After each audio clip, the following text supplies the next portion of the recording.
और एक साथ रुकते भी हैं।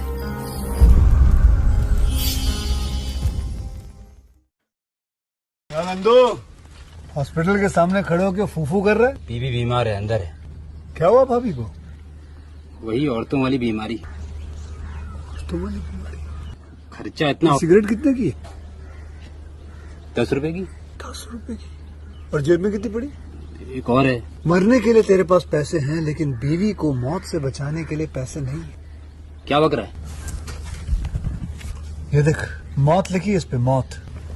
और ये सैनिटरी पैड पे जिंदगी। हंस मत। 2 सिगरेट के पैसे से भाभी को ऐसी खतरनाक बीमारी जो महावरी के वक्त गंदा कपड़ा इस्तेमाल करने से हो सकती है, उससे बचा सकता है। और सिगरेट ना पीने से अपने आप को भी खतरनाक बीमारी से बचा सकता है। यानी कि मौत के पैसे से 2 जिंदगी खरीद सकता है तू, एक अपनी और एक अपनी बीवी की। सोच, अब हंस। हीरोगिरी ये पीने में नहीं है, ये देने में है। इस वीडियो में मैं आपको बताऊंगा इस मूवी से रिलेटेड कुछ फैक्ट और इसकी कहानी और इसकी असली कहानी को भी बताऊंगा कि मतलब इसकी असली कहानी कौन सी थी जिस पर यह फिल्म बनाई गई है। तो दोस्तों, ऐसे अपडेट पाने के लिए हमारे चैनल को सब्सक्राइब जरूर करें। अगर आप कहानी में इंटरेस्ट रखते हैं तो इसे सुनिए, नहीं तो आप वीडियो छोड़ के जा सकते हैं। तो चलिए शुरू करते हैं। बाजीराव मस्तानी एक भारतीय ऐतिहासिक मराठा युग रोमांस फिल्म है जिसका निर्देशन और निर्माण संजय लीला भंसाली ने किया है। फिल्म मराठा साम्राज्य के पेशवा बाजीराव और उसकी दूसरी पत्नी मस्तानी के बारे में बताती है। रणबीर सिंह और दीपिका पादुकोण ने ये दोनों मुख्य किरदार निभाए हैं। प्रियंका चोपड़ा ने बाजीराव की पहली पत्नी व तन्वी आजमी ने बाजीराव की मां का किरदार निभाया है।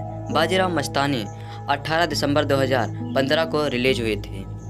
इसके निर्देशक है संजय लीला भंसाली। इसके निर्माता हैं रविशंकर कुमार। अभिनेता हैं इसमें रणबीर सिंह, दीपिका पादुकोण, प्रियंका चोपड़ा। इसके संगीतकार हैं जिन्होंने इस जो है मूवी में म्यूजिक दिया हुआ है संजय लीला भंसाली। स्टूडियो इसमें LLB फिल्म्स का था। इसके जो वितरक है इरोस इंटरनेशनल।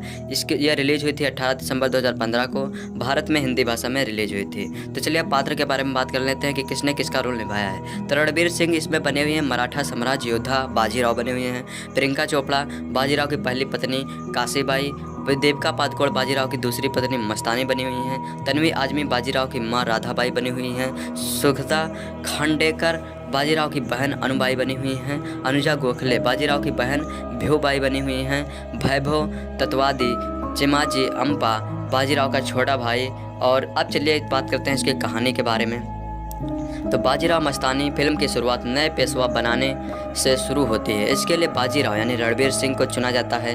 इसके बाद इस खुशी में सभी साम्राज्य के लोग खुशी मनाते हैं। फिर अचानक बुंदेलखंड से मस्तानी यानी दीपिका पादुकोण सहायता के लिए आती हैं और बाजीराव के सैनिकों से लड़कर सीधे बाजीराव से मिलते हैं और उनको मनाकर बुंदेलखंड ले जाते हैं। वहाँ पर प्रतिद्वंदियों से दोनों मिलकर युद्ध करते हैं और वहां पर विजय प्राप्त करते हैं। इसके बाद बाजीराव बुंदेलखंड में होली मनाते हैं। इसी बीच बाजीराव और मस्तानी में प्यार हो जाता है। दूसरे दिन बाजीराव वापस पुणे चले जाते हैं। इसी बीच जाते वक्त बाजीराव मस्तानी को अपनी कटार दे के जाते हैं। इस कारण बुंदेलखंड में कटार से विवाह हो जाता है। इस परंपरा के तहत मस्तानी पुणे जाती है। वहाँ पर वो बाजीराव की माता राधाबाई यानी तन्वी आजमी से मिलती है। राधाबाई मस्तानी को नहीं चाहती है, इस कारण वो नफरत करने लगती है। इसके बाद चिमाजी अप्पा शनिवार वाड़ा दिखाते हैं तथा इसमें अद्भुत आईना महल भी दिखाते हैं। मस्तानी जब राधाबाई के से रिश्ते को मानने के लिए कहती है तो वो घुंघरू देकर कहते हैं कि अब से तुम्हारा रिश्ता हो गया है, अब से तुम महफिल में नाचोगी। फिर सातारा से छत्रपति साहू का बुलावा आता है, तब बाजीराव वहां जाते हैं। फिर राधाबाई एक नई चाल चलती है और मस्तानी को घुंघरू देकर भेज देती है। लेकिन मस्तानी वहां पहुंचकर घुंघरू छत्रपति साहू के सामने घुंघरू रख देती है। इस कारण पंत प्रतिनिधि यानी आदित्य पंचोली महफिल का अपमान मानते हैं। लेकिन जब छत्रपति साहू को पता चलता है कि वो राजा छत्रसाल की बेटी है तो वो इन्हें वापस जाने के लिए रख देते हैं और बोलते हैं कि तुम्हें क्या चाहिए। तब मस्तानी बोलती है कि मैंने बाजीराव से इश्क किया है, बाजीराव चाहिए। इसके पश्चात मस्तानी बाजीराव की प्रतीक्षा करती है। उस वक्त तूफान आ जाता है और बाजीराव वहां आकर मस्तानी से विवाह कर देता है। इसी बीच काशीबाई यानी प्रियंका चोपड़ा को भी पता चल जाता है और वो भी नाराज हो जाती है। फिर काशीबाई और मस्तानी के पुत्र होते हैं और उनका नामकरण किया जाता है। काशीबाई के पुत्र का नाम रघुनाथ रखते हैं, जबकि मस्तानी के पुत्र का नाम शमशेर बहादुर नाम रख देते हैं। इसी बीच बाजीराव और चिमाजी अप्पा के बीच लड़ाई हो जाती है। बाजीराव सभी से कहता है कि वो सप्तमी के दिन मस्तानी को शनिवार वाड़ा लाएंगे, परंतु कृष्ण भट्ट और राधाबाई ये नहीं करने को कहते हैं। तो चलिए अब कहानी का आधार ऐतिहासिक यानी ओरिजिनल जो है इतिहास में क्या घटना हुई थी, चलिए उसके बारे में बात करते हैं। यह फिल्म सुप्रसिद्ध मराठी उपन्यासकार नागनाथ ईमानदार के उत्कृष्ट ऐतिहासिक उपन्यास राव हिंदी अनुवाद राव स्वामी के नाम से प्रकाशित पर आधारित है। यह उपन्यास मराठी ही नहीं बल्कि संपूर्ण भारतीय भाषाओं के सफलतम ऐतिहासिक उपन्यासों में से एक है। इसमें इतिहास एवं इतिहास रस दोनों ही रक्षा करते हुए उत्कृष्ट सृजनात्मक का परिचय दिया गया है। इस उपन्यास में स्वाभाविक रूप से भरपूर नाटकीय विद्यमान है और पढ़ते हुए ऐसा लगता है जैसे कोई उत्तम धारावाहिक देख रहे हों। इसके वर्णनात्मक दृश्य भी चलचित्र के दृश्यों की तरह मानस पटल पर अंकित रह जाते हैं। ऐसे उपन्यास पर आधारित होने से फिल्म में अनेक विशेषताएं स्वाभाविक रूप से आ गई हैं। संजय लीला भंसाली जैसे सिद्धहस्त निर्देशक के द्वारा यह कहानी और भी चमक उठी है।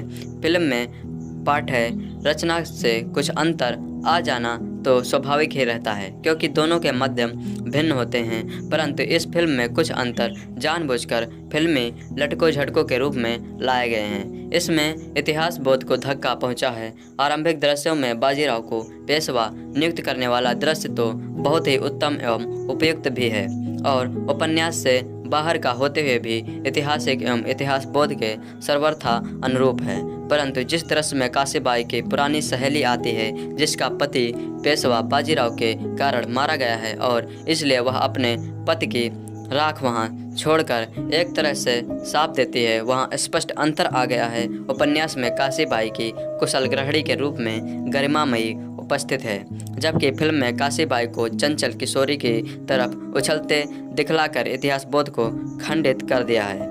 फिल्म यह भी भूल गया है कि जिस काशीबाई का वह ऐसा फिल्मांकन कर रहा है, उसका बेटा नाना साहब जवान हो रहा है और वही उस उत्सव का मुख्य कर्ता धर्ता था।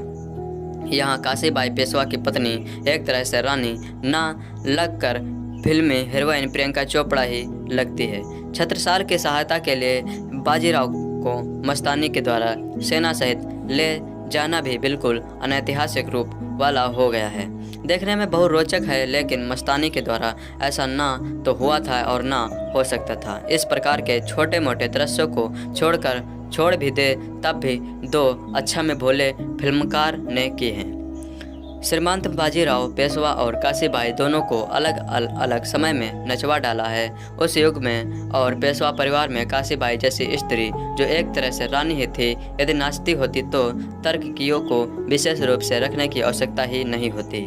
उसमें भी खास बात यह है कि जिस समय फिल्म में काशीबाई को मस्तानी के साथ नचाया गया है, उन दिनों उसके पैर में बराबर रहने वाला दर्द और भी बढ़ा हुआ था। मस्तानी से काशीबाई की भेंट भी बिल्कुल भिन्न तरीके और फिल्मी लटकों झटकों वाली हो गई है। अतः ऐतिहासिक के साथ रचनात्मक आनंद के लिए तो उक्त उपन्यास ही पढ़ना होगा, परंतु महान बाजीराव पेशवा एवं मस्तानी की अपूर्व प्रेम गाथा एवं दुर्धर्ष जीवन को महाराष्ट्र से बाहर भी जन जन तक पहुंचाने का कार्य इस फिल्म ने प्रबल रूप से किया है। इसके लिए फिल्मकार अवश्य धन्यवाद के पात्र हैं।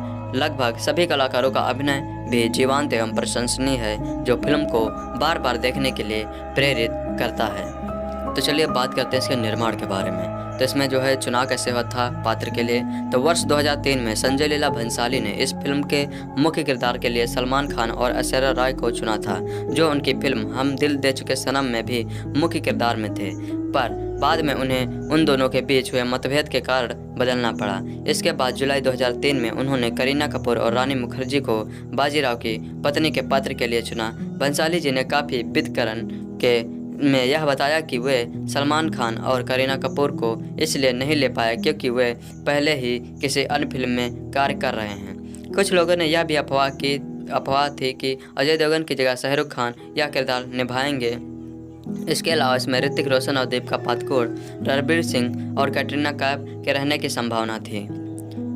जुलाई 2014 में भंसाली जी ने सत्यापित किया कि इस परियोजना में रणबीर सिंह और दीपिका पादुकोण, जो गोलियों की रासलीला रामलीला में भी थे, को इस फिल्म में मुख्य किरदार चुना। साथ ही प्रियंका चोपड़ा भी बाजीराव की पत्नी का किरदार निभाएंगे। भंसाली जी ने दक्षा सेठ को उन्हें तैयार करने की जिम्मेदारी दी। रणबीर सिंह इस फिल्म के लिए मराठी भाषा और घुड़सवारी सीखेंगे।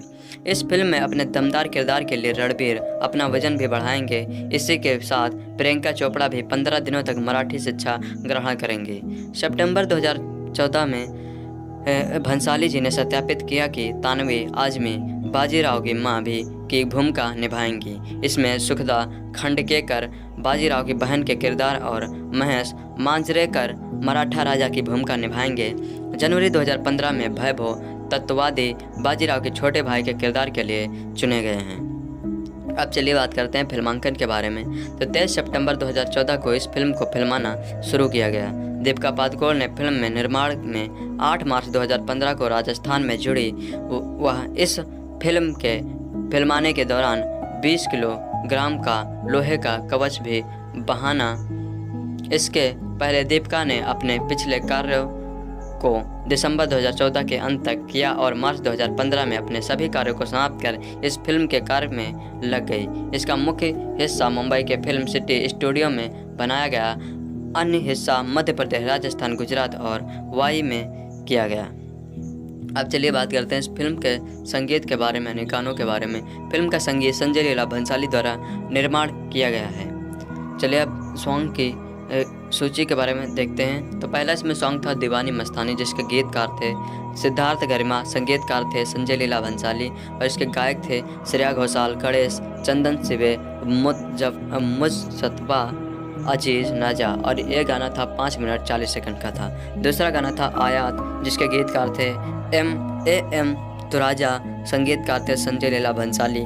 इसमें गायक थे अरिजीत सिंह, जिसके जो है यह गाना था 4 मिनट 22 सेकंड का। और तीसरा सॉन्ग था मल्हारी, जिसके गीतकार थे प्रशांत इंगोले, संगीतकार थे संजय लीला भंसाली और ये गाना गाया गया था विशाल दादलानी के द्वारा। ये गाना 4 मिनट 5 सेकंड का था। चौथा सॉन्ग था मोहे रंग दो लाल, जिसके जो है गीतकार थे सिद्धार्थ गर्मा, संगीतकार थे संजय लीला भंसाली। ये गाना जो है पंडित बिरजू महाराज और श्रेया घोषाल के द्वारा गाया गया था। ये गाना 3 मिनट 22 सेकंड का था। फिर पांचवा सॉन्ग था अलबेला साजन, जिसके गीतकार थे सिद्धार्थ गर्मा, संगीतकार थे संजय लीला भंसाली। इसके गायक थे शशि सुमन, कुणाल पंडित, पृथ्वी गंधर्व, कनिका जोशी, रसी रगना और गीतिका मंजरेकर। ये गाना 3 मिनट 32 सेकंड का था। छठा सॉन्ग था अब तो है अब तो है जाने ना दूंगी, जिसके गीतकार थे एम तुराजा, संगीतकार थे संजय लीला भंसाली। इसके गायक थे पायल देव और श्रेया पुराणिक। यह गाना 3 मिनट 24 सेकंड का था। सातवां सॉन्ग था पिंगा, जिसके जो है गीतकार थे सिद्धार्थ गर्मा, संगीतकार थे संजय लीला भंसाली और यह गाना श्रेया घोषाल और वैशाली महाड़े के द्वारा गाया गया था। इसकी जो अवधि होती है 4 मिनट 16 सेकंड। आठवां गाना सॉन्ग था आज इबादत, जिसके गायक गीतकार थे एम तुराजा, संगीतकार थे संजय लीला भंसाली और जो है इसके गाया था जावेद बासिर ने। यह गाना 4 मिनट 45 सेकंड का था। फिर नवा सॉन्ग था फितूरी, जिसके गीतकार थे प्रशांत इंगोले, संगीतकार थे संजय लीला भंसाली और जो है इसको गाया था वैशाली महाड़े, गणेश और चंदन सिवे ने। यह गाना 3 मिनट 56 सेकंड का था। गजा अब 10वां सॉन्ग था गजानना, जिसके गीतकार थे प्रशांत इंगोले, संगीतकार थे संजय लीला भंसाली, CS पुराणिक और इसके जो गायक थे सुखविंदर सिंह। ये गाना 3 मिनट 34 सेकंड का था। इस तरह कुल साउंड ट्रैक जो था वो था 41 मिनट 53 सेकंड का।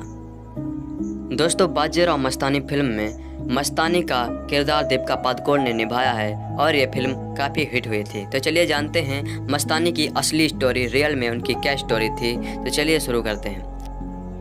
मस्तानी एक अत्यंत सुंदर और बहादुर महिला थी। वह पेशवा बाजीराव प्रथम की प्रेयसी तथा पत्नी थी।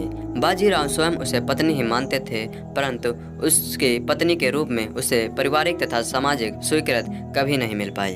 अब चलिए आरंभिक जीवन चरित्र के बारे में जानते हैं। मस्तानी के आरंभिक जीवन का इतिहास विवाद, इस्पात तथा मुख्यतः किंवदंतियों पर आधारित है। सुशील वैद्य के अनुसार 18वीं शताब्दी के पूर्व मध्यकाल में मराठा इतिहास में मस्तानी का विशेष उल्लेख मिलता है। बखर और लेखों से मालूम पड़ता है कि मस्तानी अफगान और गुर्जर जात की थी।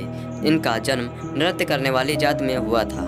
गुजरात के गीतों में इन्हें नृत्यांगना या यवन कांचनी के नाम से संबोधित किया गया है। वस्तुतः यह विवरण सुशील वैदिक ने अल्प ज्ञात स्रोतों के आधार पर लिखा है। वास्तव में यह विषय अत्यंत विवादास्पद रहा है। सुप्रसिद्ध इतिहासकार गोविंद सखाराम सरदेसाई ने लिखा है कि मस्तानी का वंश अज्ञात है। परंपरा से वह एक हिंदू पिता और मुसलमान माता की संतान कही जाती हैं। वस्तुतः मस्तानी के माता पिता तथा कुल आदि के संबंध में निश्चित रूप से कुछ कहना कठिन है। इस संबंध में समकालीन लेखकों ने परस्पर विरोधी मत व्यक्त किए हैं। बाजीराव के एक प्राचीन जीवन चरित्र के अनुसार मस्तानी हैदराबाद के निजाम की पुत्री थी। नवाब की बेगम ने उनका विवाह बाजीराव से कर देने का आग्रह किया ताकि निजाम बाजीराव की मित्रता स्थायी बन सके। विवाह संस्कार संपन्न किया गया, पर प्रत्यक्ष बाजीराव से नहीं वरन उनके खंजर से। बाद में बाजीराव ने उसे अपने पास बुला लिया। कुछ अन्य लेखकों के अनुसार मस्तानी महाराजा छत्रसाल की एक राखेल की पुत्री थी। जब उसने बाजीराव द्वारा दी गई सहायता के लिए उसे अनेक उपहार आदि दिए तो मस्तानी भी उनसे एक थी। कुछ और लेखकों ने केवल इतना ही लिखा है कि वह हिंदू माता और मुस्लिम पिता की पुत्री थी। डॉक्टर भगवान दास गुप्त का भी मानना है कि मस्तानी के प्रारंभिक जीवन के संबंध में कोई भी विश्वसनीय विवरण उपलब्ध नहीं है।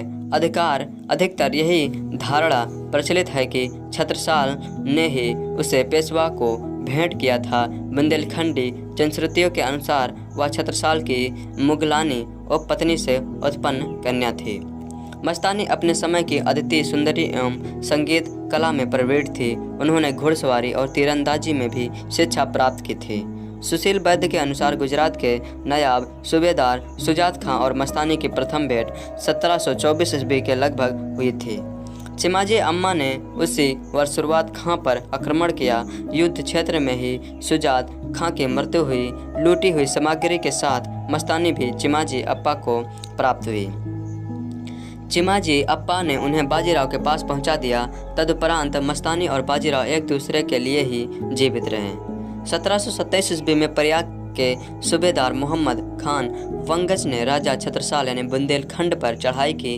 राजा छत्रसाल ने तुरंत ही पेशवा बाजीराव से सहायता मांगी। बाजीराव अपनी सेना सहित बुंदेलखंड की ओर बढ़े। मस्तानी भी बाजीराव के साथ गई। मराठे और मुगल 2 वर्षों तक युद्ध करते रहे। तत्पश्चात बाजीराव जीते छत्रसाल अत्यंत आनंदित हुए। उन्होंने मस्तानी को अपनी पुत्री के समान माना। इस विवरण में भी मस्तानी से संबंधित अंश सुशीला वैद्य ने अल्पज्ञात स्रोतों के आधार पर ही लिखा है, क्योंकि गोविंद सखाराम सरदेसाई ने स्पष्ट लिखा है कि उनके नाम का प्रथम उल्लेख बाजीराव के ज्येष्ठ पुत्र नाना साहब के विवाह संबंधी वृत्तांतों के प्रमाणिक पत्रों में है। यह विवाह 11 जनवरी 1730 ईस्वी को हुआ था। उसी वर्ष बाजीराव ने पुणे में अपने शनिवार भवन का निर्माण किया था। अपने उपन्यास राव स्वामी में नागनाथ ईमानदार ने भी पूरी तरह ऐतिहासिक के अनुरूप इसी समय से कथा का आरंभ किया है। उक्त भवन में भी बाजीराव ने जहां मस्तानी के रहने का प्रबंध किया, उसे मस्तानी महल और मस्तानी दरवाजा का नाम दिया गया है। तब चलिए बात करते हैं मस्तानी की योग्यता, श्रीमंत पेशवा की संगत और प्रभाव। मस्तानी अनिंद सुंदरी थी। वह सुसंस्कृत, कला विज्ञान तथा व्यवहार चतुर थी। वह बाजीराव से अनन्य प्रेम करते थे। वह नृत्य और गायन में तो निपुण थी ही, पर साथ ही कुशल अश्वारोही तथा शस्त्र विद्या में भी निपुण थी। पेशवा के महल में होने वाले गणेश उत्सव के अवसर पर सार्वजनिक समारोहों में उसका गायन हुआ करता था। वह सैनिक अभियानों में भी बाजीराव के साथ रहती थी। वह घोड़े पर सवार होकर सेना में बाजीराव के साथ चलती थी। बाजीराव उसे इतना प्रेम करता था कि वह उसे एक क्षण के लिए भी अपने से दूर नहीं होने देता था। मस्तानी एक हिंदू पत्नी की तरह रहती थी। मुसलमान होने पर भी वह हिंदू वेशभूषा में ही रहती थी। वह बाजीराव के आराम, उसकी आवश्यकताओं तथा उसके सुख का पूरा ध्यान रखती थी। हिंदू धर्मरक्षक मराठा राज्य के पेशवा का एक मुस्लिम महिला के प्रेम पास में फंसना तत्कालीन समाज कैसे सहन करता है, इसी कारण उसके परिवार के लोग भी उससे रुष्ट रहते थे। उसकी पत्नी काशीबाई भी अपने प्रति उसके उदासीन व्यवहार से बड़ी दुखी रहा करती थी। बाजीराव के बुनियादी सरदार उसके तथा मस्तानी के प्रेम का उसके विरुद्ध प्रचार करने में उपयोग कर उसे लोगों की दृष्टि में गिराने का प्रयत्न करते थे। बाजीराव मांस और मदिरा का सेवन करने लगा था। महाराष्ट्र के ब्राह्मण समाज में यह वर्ज्य था। लोगों का कहना था कि मस्तानी के संपर्क का ही यह परिणाम था।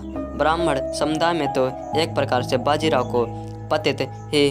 हेलो दोस्तों, अगर आप बाजीराव मस्तानी मूवी को यूट्यूब पर देखना चाहते हो तो मैं आपको बता दूं कि ये मूवी आपको यूट्यूब पर नहीं मिलेगी, क्योंकि ये मूवी जैसे यूट्यूब पर अपलोड की जाती है यूट्यूब वाले इसे हटा देते हैं। मैंने भी इसे अपलोड किया था लेकिन यूट्यूब वालों ने इसे हटा दिया और मुझसे ये कहा ईमेल करके कि ये मूवी जो है उन्होंने इस मूवी के मालिक के कहने पर हटाई है, क्योंकि वो यूट्यूब पर इसको अपलोड करने की अनुमति नहीं दे रहा है। इसका कारण ये है कि वो इसे अभी भी जो है पैसे लेकर दिखा रहे हैं। तो जब तक लोग इसे पैसे लेकर देखेंगे, जो है पैसे देकर देखेंगे, तब तक ये फ्री में आपको देखने को नहीं मिलेगी। तो अगर आपको ये फुल मूवी देखनी है तो आपको उनकी साइट पर जाकर पैसे देकर देखना होगा। आप यूट्यूब पर इसके छोटे मोटे पार्ट ही देख पाएंगे, फुल मूवी आपको देखने को नहीं मिलेगी। तो आई होप यू आपको जानकारी मिल गई होगी इस मूवी से रिलेटेड। इस वीडियो में मैं आपको बताऊंगा इस मूवी से रिलेटेड कुछ फैक्ट और इसकी कहानी और इसकी असली कहानी को भी बताऊंगा कि मतलब इसकी असली कहानी कौन सी थी जिस पर यह फिल्म बनाई गई है। तो दोस्तों, ऐसे अपडेट पाने के लिए हमारे चैनल को सब्सक्राइब जरूर करें। अगर आप कहानी में इंटरेस्ट रखते हैं तो इसे सुनिए, नहीं तो आप वीडियो छोड़ के जा सकते हैं। तो चलिए शुरू करते हैं। बाजीराव मस्तानी एक भारतीय ऐतिहासिक मराठा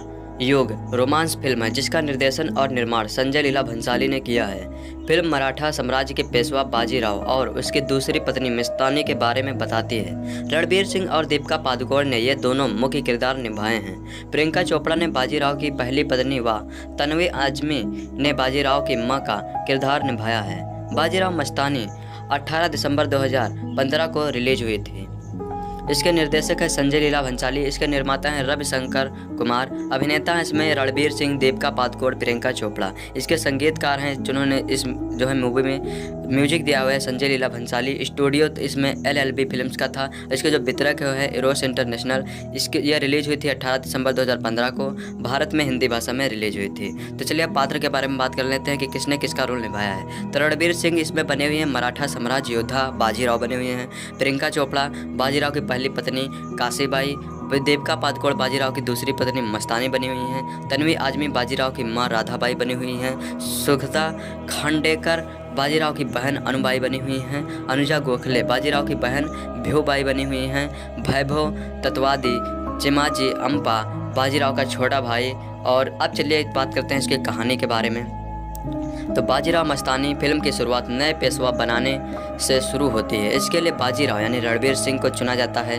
इसके बाद इस खुशी में सभी साम्राज्य के लोग खुशी मनाते हैं। फिर अचानक बुंदेलखंड से मस्तानी यानी दीपिका पादुकोण सहायता के लिए आती हैं और बाजीराव के सैनिकों से लड़कर सीधे बाजीराव से मिलते हैं और उनको मनाकर बुंदेलखंड ले जाते हैं। वहाँ पर प्रतिद्वंदियों से दोनों मिलकर युद्ध करते हैं और वहां पर विजय प्राप्त करते हैं। इसके बाद बाजीराव बुंदेलखंड में होली मनाते हैं। इसी बीच बाजीराव और मस्तानी में प्यार हो जाता है।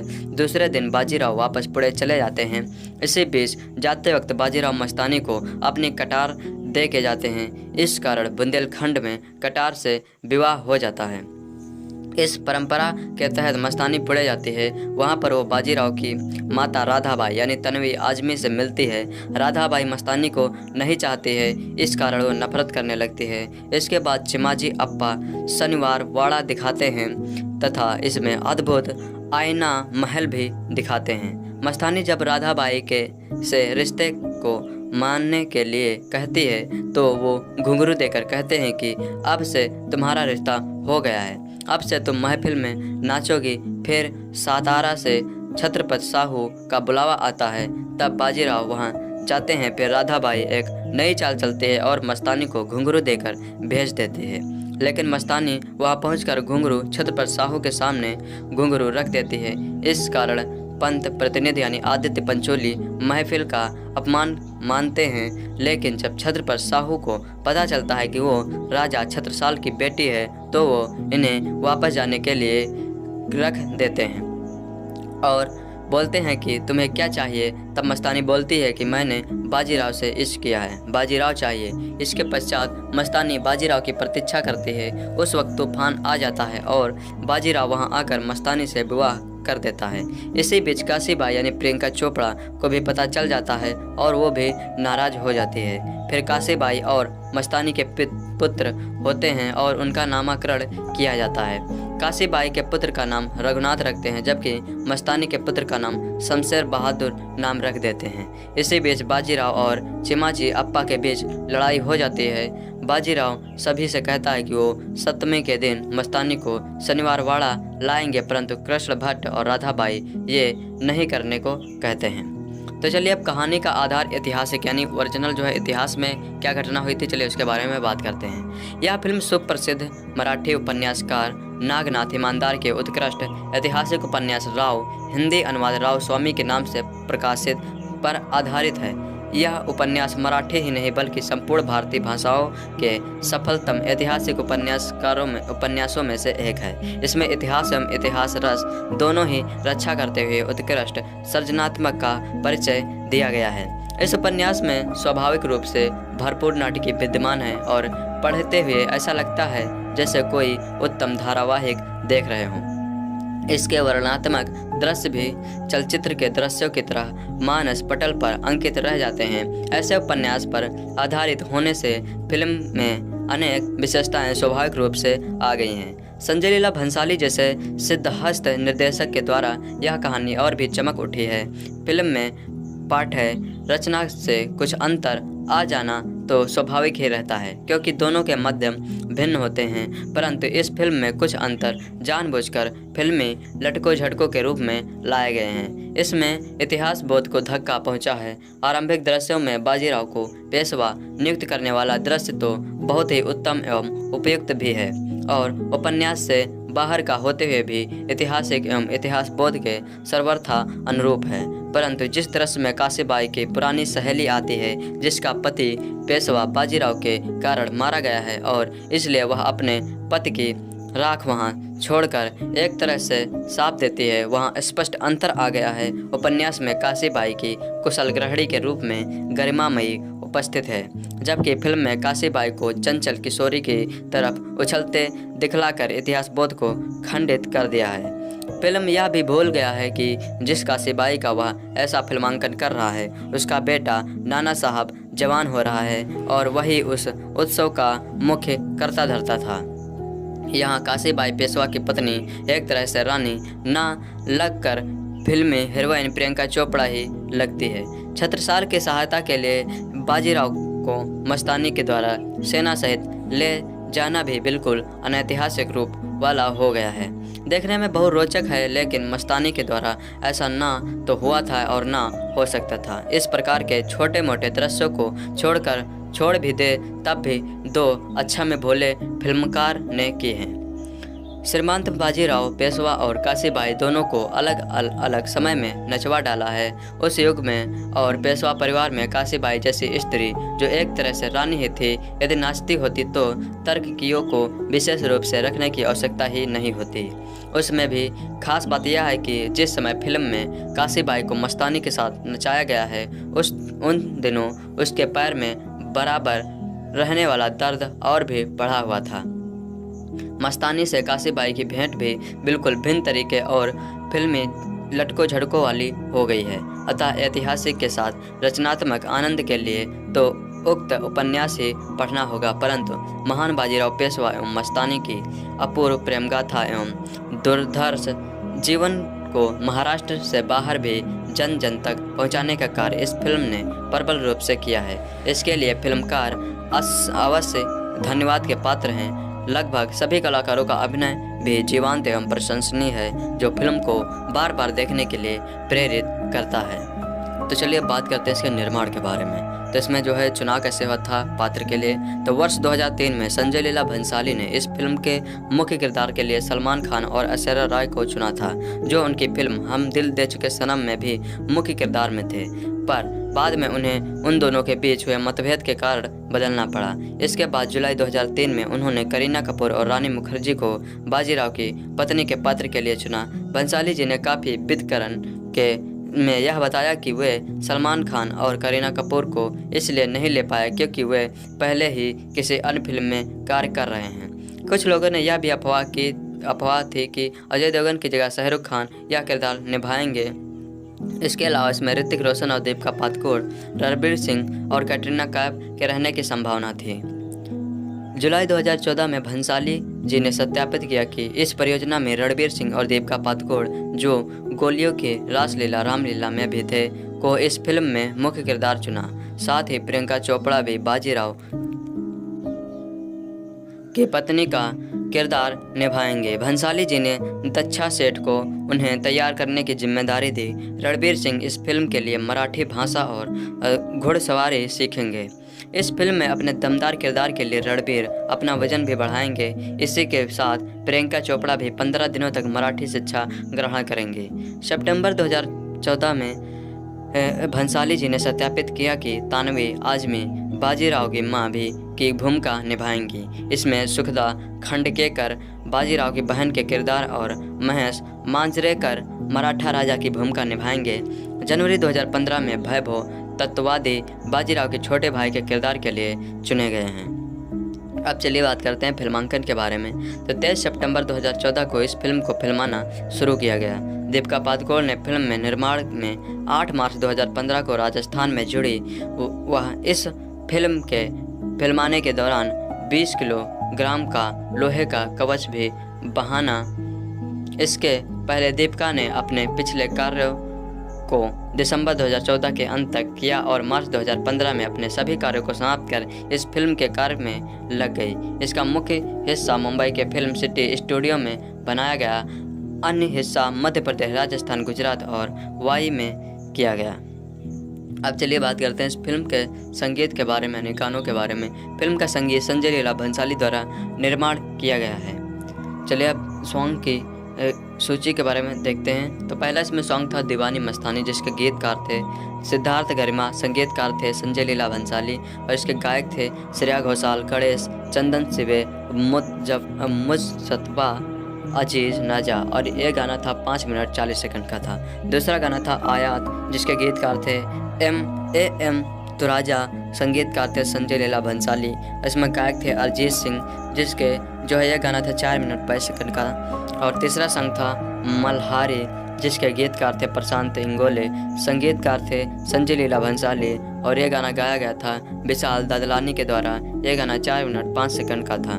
चौथा सॉन्ग था मोहे रंग दो लाल, जिसके जो है गीतकार थे सिद्धार्थ कर्मा, संगीतकार थे संजय लीला भंसाली। यह गाना जो है पंडित बिरजू महाराज और श्रेया घोषाल के द्वारा गाया गया था। यह गाना 3 मिनट 22 सेकंड का था। फिर पांचवा सॉन्ग था अलबेला साजन, जिसके गीतकार थे सिद्धार्थ कर्मा, संगीतकार थे संजय लीला भंसाली। इसके गायक थे शशि सुमन, कुणाल पंडित, पृथ्वी गंधर्व, कनिका जोशी, रसी रगना और गीतिका मंजरेकर। यह गाना 3 मिनट 32 सेकंड का था। छठा सॉन्ग था अब तो है अब तो है जाने ना दूंगी, जिसके गीतकार थे एम तुराजा, संगीतकार थे संजय लीला भंसाली। इसके गायक थे पायल देव और श्रेया पुराणिक। यह गाना 3 मिनट 24 सेकंड का था। सातवां सॉन्ग था पिंगा, जिसके जो है गीतकार थे सिद्धार्थ गर्मा, संगीतकार थे संजय लीला भंसाली और यह गाना श्रेया घोषाल और वैशाली महाड़े के द्वारा गाया गया था। इसकी जो अवधि थी 4 मिनट 16 सेकंड। आठवां गाना सॉन्ग था आज इबादत, जिसके गायक गीतकार थे एम तुराजा, संगीतकार थे संजय लीला भंसाली और जो है इसके गाया था जावेद बासिर ने। यह गाना 4 मिनट 45 सेकंड का था। फिर नवा सॉन्ग था फितूरी, जिसके गीतकार थे प्रशांत इंगोले, संगीतकार थे संजय लीला भंसाली और जो है इसको गाया था वैशाली महाड़े, गणेश और चंदन सिवे ने। यह गाना 3 मिनट 56 सेकंड का था। गजा अब 10वां सॉन्ग था गजानना, जिसके गीतकार थे प्रशांत इंगोले, संगीतकार थे संजय लीला भंसाली, CS पुराणिक और इसके जो गायक थे सुखविंदर सिंह। ये गाना 3 मिनट 34 सेकंड का था। इस तरह कुल साउंड ट्रैक जो था वो था 41 मिनट 53 सेकंड का। दोस्तों, बाजीराव मस्तानी फिल्म में मस्तानी का किरदार दीपिका पादुकोण ने निभाया है और ये फिल्म काफ़ी हिट हुई थी। तो चलिए जानते हैं मस्तानी की असली स्टोरी, रियल में उनकी क्या स्टोरी थी। तो चलिए शुरू करते हैं। मस्तानी एक अत्यंत सुंदर और बहादुर महिला थी। वह पेशवा बाजीराव प्रथम की प्रेयसी तथा पत्नी थी। बाजीराव स्वयं उसे पत्नी ही मानते थे, परंतु उसकी पत्नी के रूप में उसे पारिवारिक तथा सामाजिक स्वीकृति कभी नहीं मिल पाई। अब चलिए आरंभिक जीवन चरित्र के बारे में जानते हैं। मस्तानी के आरंभिक जीवन का इतिहास विवाद, इस्पात तथा मुख्यतः किंवदंतियों पर आधारित है। सुशील वैद्य के अनुसार 18वीं शताब्दी के पूर्व मध्यकाल में मराठा इतिहास में मस्तानी का विशेष उल्लेख मिलता है। बखर और लेखों से मालूम पड़ता है कि मस्तानी अफगान और गुर्जर जात की थी। इनका जन्म नृत्य करने वाली जात में हुआ था। गुजरात के गीतों में इन्हें नृत्यांगना या यवन कांचनी के नाम से संबोधित किया गया है। वस्तुतः यह विवरण सुशील वैदिक ने अल्प ज्ञात स्रोतों के आधार पर लिखा है। वास्तव में यह विषय अत्यंत विवादास्पद रहा है। सुप्रसिद्ध इतिहासकार गोविंद सखाराम सरदेसाई ने लिखा है कि मस्तानी का वंश अज्ञात है। परंपरा से वह एक हिंदू पिता और मुसलमान माता की संतान कही जाती हैं। वस्तुतः मस्तानी के माता पिता तथा कुल आदि के संबंध में निश्चित रूप से कुछ कहना कठिन है। इस संबंध में समकालीन लेखकों ने परस्पर विरोधी मत व्यक्त किए हैं। बाजीराव के एक प्राचीन जीवन चरित्र के अनुसार मस्तानी हैदराबाद के निजाम की पुत्री थी। नवाब की बेगम ने उनका विवाह बाजीराव से कर देने का आग्रह किया ताकि निजाम बाजीराव की मित्रता स्थायी बन सके। विवाह संस्कार संपन्न किया गया, पर प्रत्यक्ष बाजीराव से नहीं वरन उनके खंजर से। बाद में बाजीराव ने उसे अपने पास बुला लिया।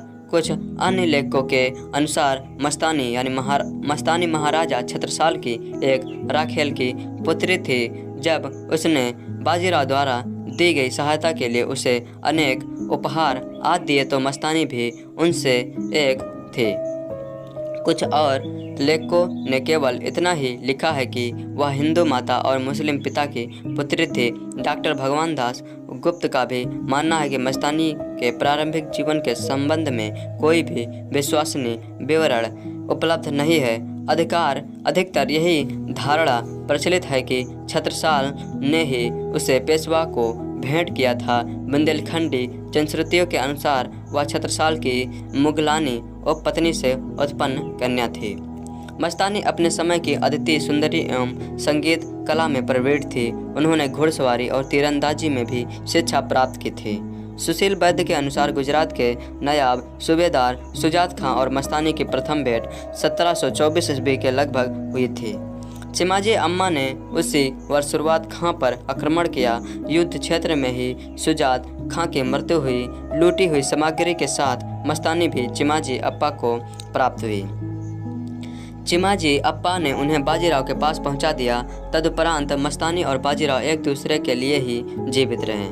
1727 ईस्वी में प्रयाग के सूबेदार मोहम्मद खान वंगज ने राजा छत्रसाल यानी बुंदेलखंड पर चढ़ाई की। राजा छत्रसाल ने तुरंत ही पेशवा बाजीराव से सहायता मांगी। बाजीराव अपनी सेना सहित बुंदेलखंड की ओर बढ़े। मस्तानी भी बाजीराव के साथ गई। मराठे और मुगल 2 वर्षों तक युद्ध करते रहे। तत्पश्चात बाजीराव जीते छत्रसाल अत्यंत आनंदित हुए। उन्होंने मस्तानी को अपनी पुत्री के समान माना। इस विवरण में भी मस्तानी से संबंधित अंश सुशीला वैद्य ने अल्पज्ञात स्रोतों के आधार पर ही लिखा है, क्योंकि गोविंद सखाराम सरदेसाई ने स्पष्ट लिखा है कि उनके नाम का प्रथम उल्लेख बाजीराव के ज्येष्ठ पुत्र नाना साहब के विवाह संबंधी वृत्तांतों के प्रमाणिक पत्रों में है। यह विवाह 11 जनवरी 1730 ईस्वी को हुआ था। उसी वर्ष बाजीराव ने पुणे में अपने शनिवार भवन का निर्माण किया था। अपने उपन्यास राव स्वामी में नागनाथ ईमानदार ने भी पूरी तरह ऐतिहासिक के अनुरूप इसी समय से कथा का आरंभ किया है। उक्त भवन में भी बाजीराव ने जहां मस्तानी के रहने का प्रबंध किया उसे मस्तानी महल और मस्तानी दरवाजा का नाम दिया गया है। तब चलिए बात करते हैं मस्तानी की योग्यता, श्रीमंत पेशवा की संगत और प्रभाव। मस्तानी अनिंद सुंदरी थी। वह सुसंस्कृत, कला विज्ञान तथा व्यवहार चतुर थे। वह बाजीराव से अनन्य प्रेम करते थे। वह नृत्य और गायन में तो निपुण थे ही, पर साथ ही कुशल अश्वारोही तथा शस्त्र विद्या में भी निपुण थे। पेशवा के महल में होने वाले गणेश उत्सव के अवसर पर सार्वजनिक समारोहों में उसका गायन हुआ करता था। वह सैनिक अभियानों में भी बाजीराव के साथ रहती थी। वह घोड़े पर सवार होकर सेना में बाजीराव के साथ चलते थे। बाजीराव उसे इतना प्रेम करता था कि वह उसे एक क्षण के लिए भी अपने से दूर नहीं होने देता था।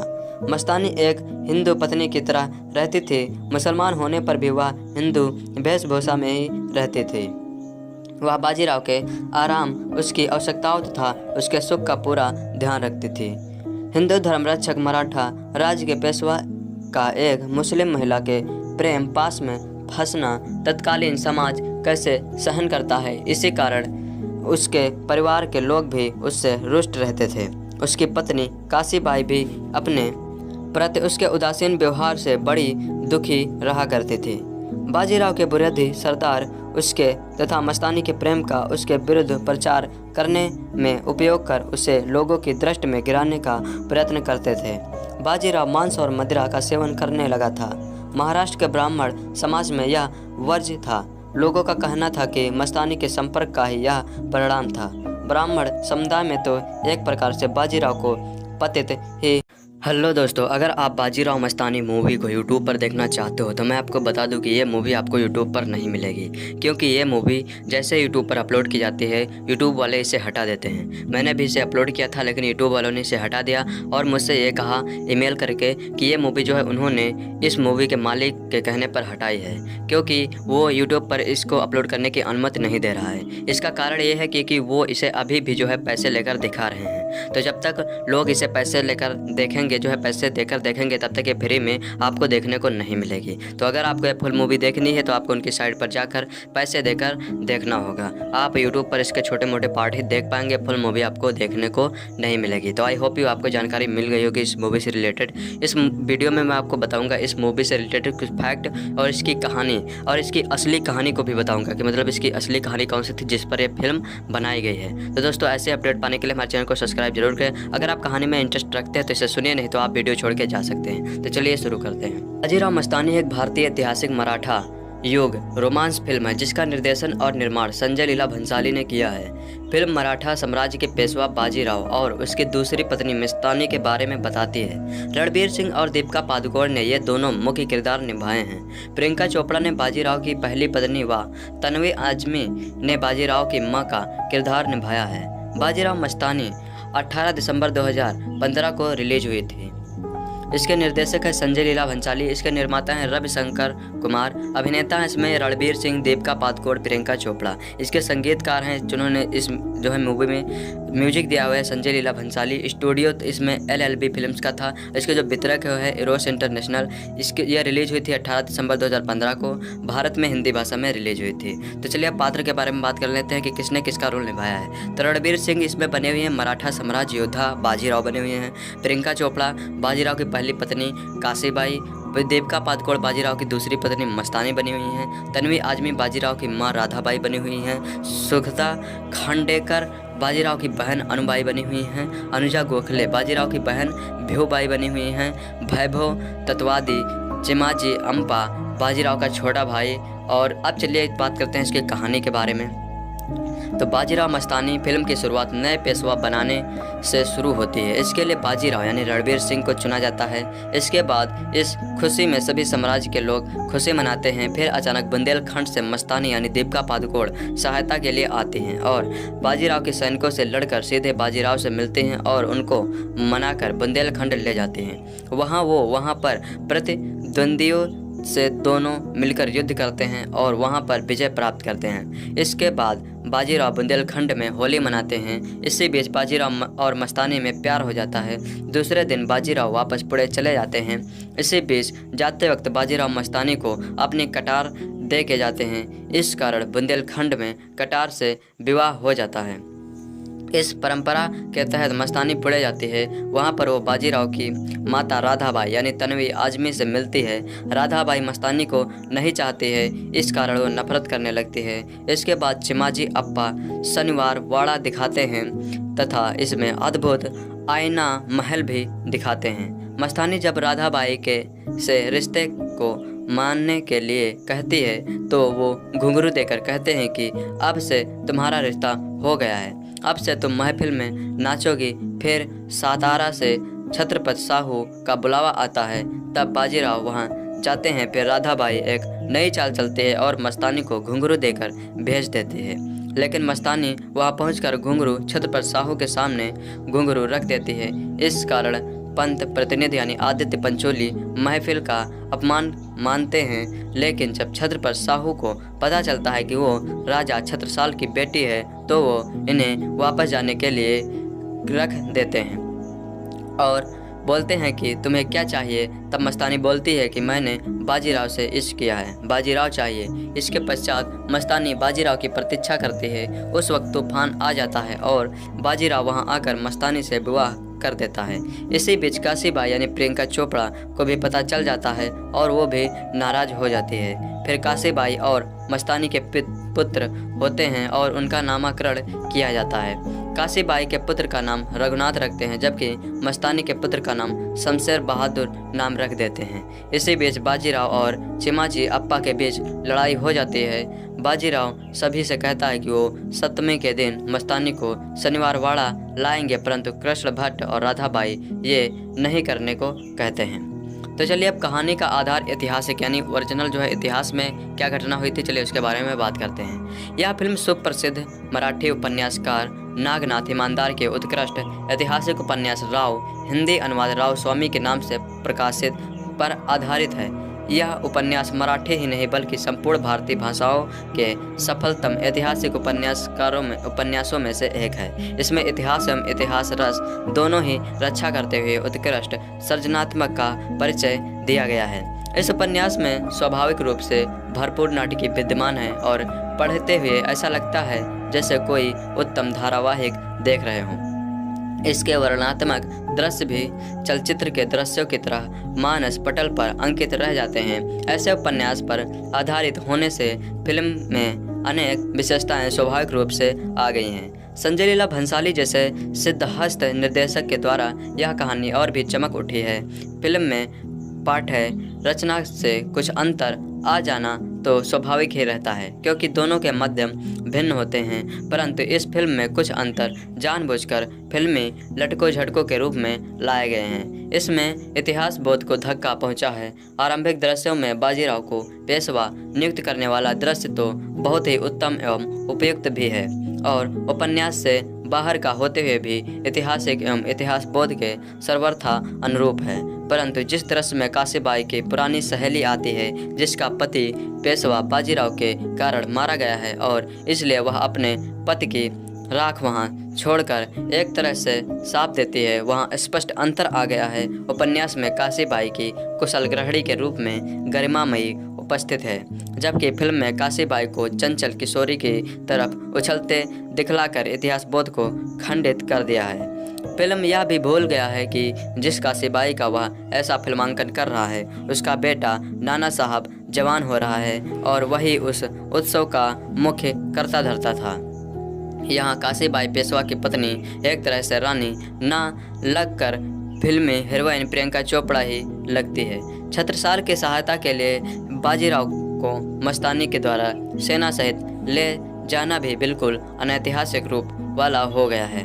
देखने में बहुत रोचक है, लेकिन मस्तानी के द्वारा ऐसा ना तो हुआ था और ना हो सकता था। इस प्रकार के छोटे मोटे दृश्यों को छोड़ भी दे तब भी दो अच्छा में भोले फिल्मकार ने की हैं। श्रीमंत बाजीराव पेशवा और काशीबाई दोनों को अलग समय में नचवा डाला है। उस युग में और पेशवा परिवार में काशीबाई जैसी स्त्री जो एक तरह से रानी ही थी, यदि नाचती होती तो तर्ककियों को विशेष रूप से रखने की आवश्यकता ही नहीं होती। उसमें भी खास बात यह है कि जिस समय फिल्म में काशीबाई को मस्तानी के साथ नचाया गया है, उन दिनों उसके पैर में बराबर रहने वाला दर्द और भी बढ़ा हुआ था। मस्तानी से काशीबाई की भेंट भी बिल्कुल भिन्न तरीके और फिल्मी लटको झटकों वाली हो गई है। अतः ऐतिहासिक के साथ रचनात्मक आनंद के लिए तो उक्त उपन्यास ही पढ़ना होगा, परंतु महान बाजीराव पेशवा एवं मस्तानी की अपूर्व प्रेम गाथा एवं दुर्धर्ष जीवन को महाराष्ट्र से बाहर भी जन जन तक पहुंचाने का कार्य इस फिल्म ने प्रबल रूप से किया है। इसके लिए फिल्मकार अवश्य धन्यवाद के पात्र हैं। लगभग सभी कलाकारों का अभिनय भी जीवंत एवं प्रशंसनीय है, जो फिल्म को बार बार देखने के लिए प्रेरित करता है। तो चलिए बात करते हैं इसके निर्माण के बारे में। तो इसमें जो है चुनाव कैसे हुआ था पात्र के लिए, तो वर्ष 2003 में संजय लीला भंसाली ने इस फिल्म के मुख्य किरदार के लिए सलमान खान और ऐश्वर्या राय को चुना था, जो उनकी फिल्म हम दिल दे चुके सनम में भी मुख्य किरदार में थे, पर बाद में उन्हें उन दोनों के बीच हुए मतभेद के कारण बदलना पड़ा। इसके बाद जुलाई 2003 में उन्होंने करीना कपूर और रानी मुखर्जी को बाजीराव की पत्नी के पात्र के लिए चुना। भंसाली जी ने काफ़ी विदकरण के में यह बताया कि वे सलमान खान और करीना कपूर को इसलिए नहीं ले पाए क्योंकि वे पहले ही किसी अन्य फिल्म में कार्य कर रहे हैं। कुछ लोगों ने यह भी अफवाह थी कि अजय देवगन की जगह शाहरुख खान यह किरदार निभाएंगे। इसके अलावा इसमें ऋतिक रोशन और दीपिका पादुकोण, रणबीर सिंह और कैटरीना कैफ के रहने की संभावना थी। जुलाई 2014 में भंसाली जी ने सत्यापित किया कि इस परियोजना में रणबीर सिंह और दीपिका पादुकोण, जो गोलियों की रासलीला रामलीला में भी थे, को इस फिल्म में मुख्य किरदार चुना। साथ ही प्रियंका चोपड़ा भी बाजीराव की पत्नी का किरदार निभाएंगे। भंसाली जी ने दच्छा सेठ को उन्हें तैयार करने की जिम्मेदारी दी। रणबीर सिंह इस फिल्म के लिए मराठी भाषा और घुड़सवारी सीखेंगे। इस फिल्म में अपने दमदार किरदार के लिए रणबीर अपना वजन भी बढ़ाएंगे। इसी के साथ प्रियंका चोपड़ा भी 15 दिनों तक मराठी शिक्षा ग्रहण करेंगे। सितंबर 2014 में भंसाली जी ने सत्यापित किया कि तानवी आजमी बाजीराव की मां भी की भूमिका निभाएंगी। इसमें सुखदा खंडकेकर बाजीराव की बहन के किरदार और महेश मांजरेकर मराठा राजा की भूमिका निभाएंगे। जनवरी 2015 में वैभव तत्ववादी बाजीराव के छोटे भाई के किरदार के लिए चुने गए हैं। अब चलिए बात करते हैं फिल्मांकन के बारे में। तो 23 सितंबर 2014 को इस फिल्म को फिल्माना शुरू किया गया। दीपिका पादुकोण ने फिल्म में निर्माण में 8 मार्च 2015 को राजस्थान में जुड़ी। वह इस फिल्म के फिल्माने के दौरान 20 किलोग्राम का लोहे का कवच भी बहाना। इसके पहले दीपिका ने अपने पिछले कार्यों को दिसंबर 2014 के अंत तक किया और मार्च 2015 में अपने सभी कार्यों को समाप्त कर इस फिल्म के कार्य में लग गई। इसका मुख्य हिस्सा मुंबई के फिल्म सिटी स्टूडियो में बनाया गया, अन्य हिस्सा मध्य प्रदेश, राजस्थान, गुजरात और वाई में किया गया। अब चलिए बात करते हैं इस फिल्म के संगीत के बारे में, गानों के बारे में। फिल्म का संगीत संजय लीला भंसाली द्वारा निर्माण किया गया है। चलिए अब सॉन्ग की सूची के बारे में देखते हैं। तो पहला इसमें सॉन्ग था दीवानी मस्तानी, जिसके गीतकार थे सिद्धार्थ गरिमा, संगीतकार थे संजय लीला भंसाली और इसके गायक थे श्रेया घोषाल, गणेश, चंदन सिवे, मुजतबा, अजीज, नाजा। और ये गाना था 5 मिनट 40 सेकंड का था। दूसरा गाना था आयात, जिसके गीतकार थे एम तुराजा, संगीतकार थे संजय लीला भंसाली। इसमें गायक थे अरिजीत सिंह, जिसके जो है यह गाना था 4 मिनट 22 सेकंड का।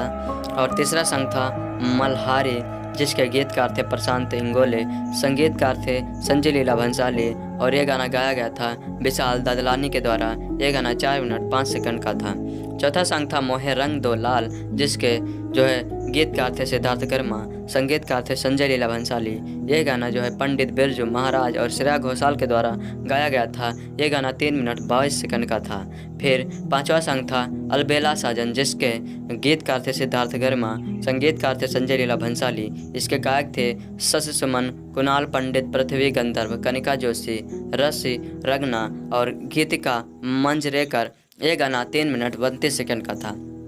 छठा सॉन्ग था अब तो है अब तो है जाने ना दूंगी, जिसके गीतकार थे एम तुराजा, संगीतकार थे संजय लीला भंसाली। इसके गायक थे पायल देव और श्रेया पुराणिक। यह गाना 3 मिनट 24 सेकंड का था। सातवां सॉन्ग था पिंगा, जिसके जो है गीतकार थे सिद्धार्थ गर्मा, संगीतकार थे संजय लीला भंसाली और यह गाना श्रेया घोषाल और वैशाली मोहाड़े के द्वारा गाया गया था।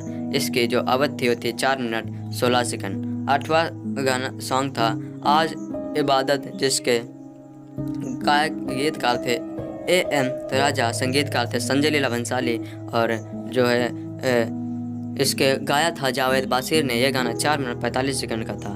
फिर नवा सॉन्ग था फितूरी, जिसके गीतकार थे प्रशांत इंगोले, संगीतकार थे संजय लीला भंसाली और जो है इसको गाया था वैशाली महाड़े गणेश और चंदन शिवे ने। यह गाना 3 मिनट 56 सेकंड का था।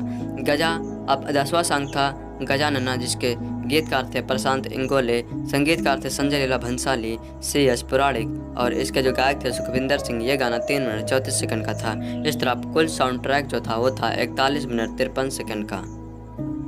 दोस्तों, बाजीराव मस्तानी फिल्म में मस्तानी का किरदार दीपिका पादुकोण ने निभाया है और ये फिल्म काफ़ी हिट हुई थी। तो चलिए जानते हैं मस्तानी की असली स्टोरी, रियल में उनकी क्या स्टोरी थी। तो चलिए शुरू करते हैं। मस्तानी एक अत्यंत सुंदर और बहादुर महिला थी। वह पेशवा बाजीराव प्रथम की प्रेयसी तथा पत्नी थी। बाजीराव स्वयं उसे पत्नी ही मानते थे, परंतु उसकी पत्नी के रूप में उसे पारिवारिक तथा सामाजिक स्वीकृति कभी नहीं मिल पाई। अब चलिए आरंभिक जीवन चरित्र के बारे में जानते हैं। मस्तानी के आरंभिक जीवन का इतिहास विवाद, इस्पात तथा मुख्यतः किंवदंतियों पर आधारित है। सुशील वैद्य के अनुसार 18वीं शताब्दी के पूर्व मध्यकाल में मराठा इतिहास में मस्तानी का विशेष उल्लेख मिलता है। बखर और लेखों से मालूम पड़ता है कि मस्तानी अफगान और गुर्जर जात की थी। इनका जन्म नृत्य करने वाली जात में हुआ था। गुजरात के गीतों में इन्हें नृत्यांगना या यवन कांचनी के नाम से संबोधित किया गया है। वस्तुतः यह विवरण सुशील वैद्य ने अल्प ज्ञात स्रोतों के आधार पर लिखा है। वास्तव में यह विषय अत्यंत विवादास्पद रहा है। सुप्रसिद्ध इतिहासकार गोविंद सखाराम सरदेसाई ने लिखा है कि मस्तानी का वंश अज्ञात है। परंपरा से वह एक हिंदू पिता और मुसलमान माता की संतान कही जाती हैं। वस्तुतः मस्तानी के माता पिता तथा कुल आदि के संबंध में निश्चित रूप से कुछ कहना कठिन है। इस संबंध में समकालीन लेखकों ने परस्पर विरोधी मत व्यक्त किए हैं। बाजीराव के एक प्राचीन जीवन चरित्र के अनुसार मस्तानी हैदराबाद के निजाम की पुत्री थी। नवाब की बेगम ने उनका विवाह बाजीराव से कर देने का आग्रह किया ताकि निजाम बाजीराव की मित्रता स्थायी बन सके। विवाह संस्कार संपन्न किया गया, पर प्रत्यक्ष बाजीराव से नहीं वरन उनके खंजर से। बाद में बाजीराव ने उसे अपने पास बुला लिया। कुछ अन्य लेखकों के अनुसार मस्तानी महाराजा छत्रसाल की एक राखेल की पुत्री थी। जब उसने बाजीराव द्वारा दी गई सहायता के लिए उसे अनेक उपहार आदि दिए तो मस्तानी भी उनसे एक थी। कुछ और लेखकों ने केवल इतना ही लिखा है कि वह हिंदू माता और मुस्लिम पिता की पुत्री थी। डॉक्टर भगवान दास गुप्त का भी मानना है कि मस्तानी के प्रारंभिक जीवन के संबंध में कोई भी विश्वसनीय विवरण उपलब्ध नहीं है। अधिकतर यही धारणा प्रचलित है कि छत्रसाल ने ही उसे पेशवा को भेंट किया था। बुंदेलखंडी जनश्रुतियों के अनुसार वह छत्रसाल की मुगलानी उपपत्नी से उत्पन्न कन्या थी। मस्तानी अपने समय की अद्वितीय सुंदरी एवं संगीत कला में प्रवीण थी। उन्होंने घुड़सवारी और तीरंदाजी में भी शिक्षा प्राप्त की थी। सुशील वैद्य के अनुसार गुजरात के नायब सूबेदार सुजात खां और मस्तानी की प्रथम भेंट 1724 ईस्वी के लगभग हुई थी। चिमाजी अम्मा ने उसी वर्ष शुरुआत खां पर आक्रमण किया। युद्ध क्षेत्र में ही सुजात खां की मृत्यु हुई। लूटी हुई सामग्री के साथ मस्तानी भी चिमाजी अप्पा को प्राप्त हुई। चिमाजी अप्पा ने उन्हें बाजीराव के पास पहुंचा दिया। तदुपरांत मस्तानी और बाजीराव एक दूसरे के लिए ही जीवित रहे। 1727 ईस्वी में प्रयाग के सूबेदार मोहम्मद खान वंगज ने राजा छत्रसाल यानी बुंदेलखंड पर चढ़ाई की। राजा छत्रसाल ने तुरंत ही पेशवा बाजीराव से सहायता मांगी। बाजीराव अपनी सेना सहित बुंदेलखंड की ओर बढ़े। मस्तानी भी बाजीराव के साथ गई। मराठे और मुगल 2 वर्षों तक युद्ध करते रहे। तत्पश्चात बाजीराव जीते छत्रसाल अत्यंत आनंदित हुए। उन्होंने मस्तानी को अपनी पुत्री के समान माना। इस विवरण में भी मस्तानी से संबंधित अंश सुशीला वैद्य ने अल्पज्ञात स्रोतों के आधार पर ही लिखा है, क्योंकि गोविंद सखाराम सरदेसाई ने स्पष्ट लिखा है कि उनके नाम का प्रथम उल्लेख बाजीराव के ज्येष्ठ पुत्र नाना साहब के विवाह संबंधी वृत्तांतों के प्रमाणिक पत्रों में है। यह विवाह 11 जनवरी 1730 ईस्वी को हुआ था। उसी वर्ष बाजीराव ने पुणे में अपने शनिवार भवन का निर्माण किया था। अपने उपन्यास राव स्वामी में नागनाथ ईमानदार ने भी पूरी तरह ऐतिहासिक के अनुरूप इसी समय से कथा का आरंभ किया है। उक्त भवन में भी बाजीराव ने जहां मस्तानी के रहने का प्रबंध किया उसे मस्तानी महल और मस्तानी दरवाज़ा का नाम दिया गया है। तब चलिए बात करते हैं मस्तानी की योग्यता, श्रीमंत पेशवा की संगत और प्रभाव। मस्तानी अनिंद सुंदरी थी। वह सुसंस्कृत, कला विज्ञान तथा व्यवहार चतुर थी। वह बाजीराव से अनन्य प्रेम करते थे। वह नृत्य और गायन में तो निपुण थी ही, पर साथ ही कुशल अश्वारोही तथा शस्त्र विद्या में भी निपुण थी। पेशवा के महल में होने वाले गणेश उत्सव के अवसर पर सार्वजनिक समारोहों में उसका गायन हुआ करता था। वह सैनिक अभियानों में भी बाजीराव के साथ रहती थी। वह घोड़े पर सवार होकर सेना में बाजीराव के साथ चलती थी। बाजीराव उसे इतना प्रेम करता था कि वह उसे एक क्षण के लिए भी अपने से दूर नहीं होने देता था। मस्तानी एक हिंदू पत्नी की तरह रहती थी। मुसलमान होने पर भी वह हिंदू वेशभूषा में ही रहती थी। वह बाजीराव के आराम, उसकी आवश्यकताओं तथा उसके सुख का पूरा ध्यान रखती थी। हिंदू धर्मरक्षक मराठा राज्य के पेशवा का एक मुस्लिम महिला के प्रेम पास में फंसना तत्कालीन समाज कैसे सहन करता है, इसी कारण उसके परिवार के लोग भी उससे रुष्ट रहते थे। उसकी पत्नी काशीबाई भी अपने प्रति उसके उदासीन व्यवहार से बड़ी दुखी रहा करती थी। बाजीराव के विरोधी सरदार उसके तथा मस्तानी के प्रेम का उसके विरुद्ध प्रचार करने में उपयोग कर उसे लोगों की दृष्टि में गिराने का प्रयत्न करते थे। बाजीराव मांस और मदिरा का सेवन करने लगा था। महाराष्ट्र के ब्राह्मण समाज में यह वर्ज्य था। लोगों का कहना था कि मस्तानी के संपर्क का ही यह परिणाम था। ब्राह्मण समुदाय में तो एक प्रकार से बाजीराव को पतित ही। हेलो दोस्तों, अगर आप बाजीराव मस्तानी मूवी को यूट्यूब पर देखना चाहते हो तो मैं आपको बता दूं कि ये मूवी आपको यूट्यूब पर नहीं मिलेगी, क्योंकि ये मूवी जैसे यूट्यूब पर अपलोड की जाती है यूट्यूब वाले इसे हटा देते हैं। मैंने भी इसे अपलोड किया था लेकिन यूट्यूब वालों ने इसे हटा दिया और मुझसे ये कहा ईमेल करके कि ये मूवी जो है उन्होंने इस मूवी के मालिक के कहने पर हटाई है, क्योंकि वो यूट्यूब पर इसको अपलोड करने की अनुमति नहीं दे रहा है। इसका कारण ये है कि वो इसे अभी भी जो है पैसे लेकर दिखा रहे हैं। तो जब तक लोग इसे पैसे लेकर देखेंगे, जो है पैसे देकर देखेंगे, तब तक ये फ्री में आपको देखने को नहीं मिलेगी। तो अगर आपको ये फुल मूवी देखनी है तो आपको उनकी साइट पर जाकर पैसे देकर देखना होगा। आप यूट्यूब पर इसके छोटे मोटे पार्ट ही देख पाएंगे, फुल मूवी आपको देखने को नहीं मिलेगी। तो आई होप यू आपको जानकारी मिल गई होगी इस मूवी से रिलेटेड। इस वीडियो में मैं आपको बताऊँगा इस मूवी से रिलेटेड कुछ फैक्ट और इसकी कहानी और इसकी असली कहानी को भी बताऊँगा कि मतलब इसकी असली कहानी कौन सी थी जिस पर यह फिल्म बनाई गई है। तो दोस्तों, ऐसे अपडेट पाने के लिए हमारे चैनल को सब्सक्राइब जरूर करें। अगर आप कहानी में इंटरेस्ट रखते हैं तो इसे सुनिए, नहीं तो आप वीडियो छोड़ के जा सकते हैं। तो चलिए शुरू करते हैं। बाजीराव मस्तानी एक भारतीय ऐतिहासिक मराठा युग रोमांस फिल्म है जिसका निर्देशन और निर्माण संजय लीला भंसाली ने किया है। फिल्म मराठा साम्राज्य के पेशवा बाजीराव और उसकी दूसरी पत्नी मस्तानी के बारे में बताती है। रणबीर सिंह और दीपिका पादुकोण ने ये दोनों मुख्य किरदार निभाए हैं। प्रियंका चोपड़ा ने बाजीराव की पहली पत्नी व तन्वी आजमी ने बाजीराव की मां का किरदार निभाया है। बाजीराव मस्तानी 18 दिसंबर 2015 को रिलीज हुई थी। इसके निर्देशक है संजय लीला भंसाली। इसके निर्माता हैं रविशंकर कुमार। अभिनेता हैं इसमें रणबीर सिंह, दीपिका पादुकोण, प्रियंका चोपड़ा। इसके संगीतकार हैं जिन्होंने इस जो है मूवी में म्यूजिक दिया हुआ है संजय लीला भंसाली। स्टूडियो इसमें LLB फिल्म्स का था। इसके जो वितरक है इरोस इंटरनेशनल। इसके यह रिलीज हुई थी 18 दिसंबर 2015 को। भारत में हिंदी भाषा में रिलीज हुई थी। तो चलिए अब पात्र के बारे में बात कर लेते हैं कि किसने किसका रोल निभाया है। तो रणबीर सिंह इसमें बने हुए हैं मराठा साम्राज्य योद्धा बाजीराव बने हुए हैं। प्रियंका चोपड़ा बाजीराव की पहली पत्नी काशीबाई।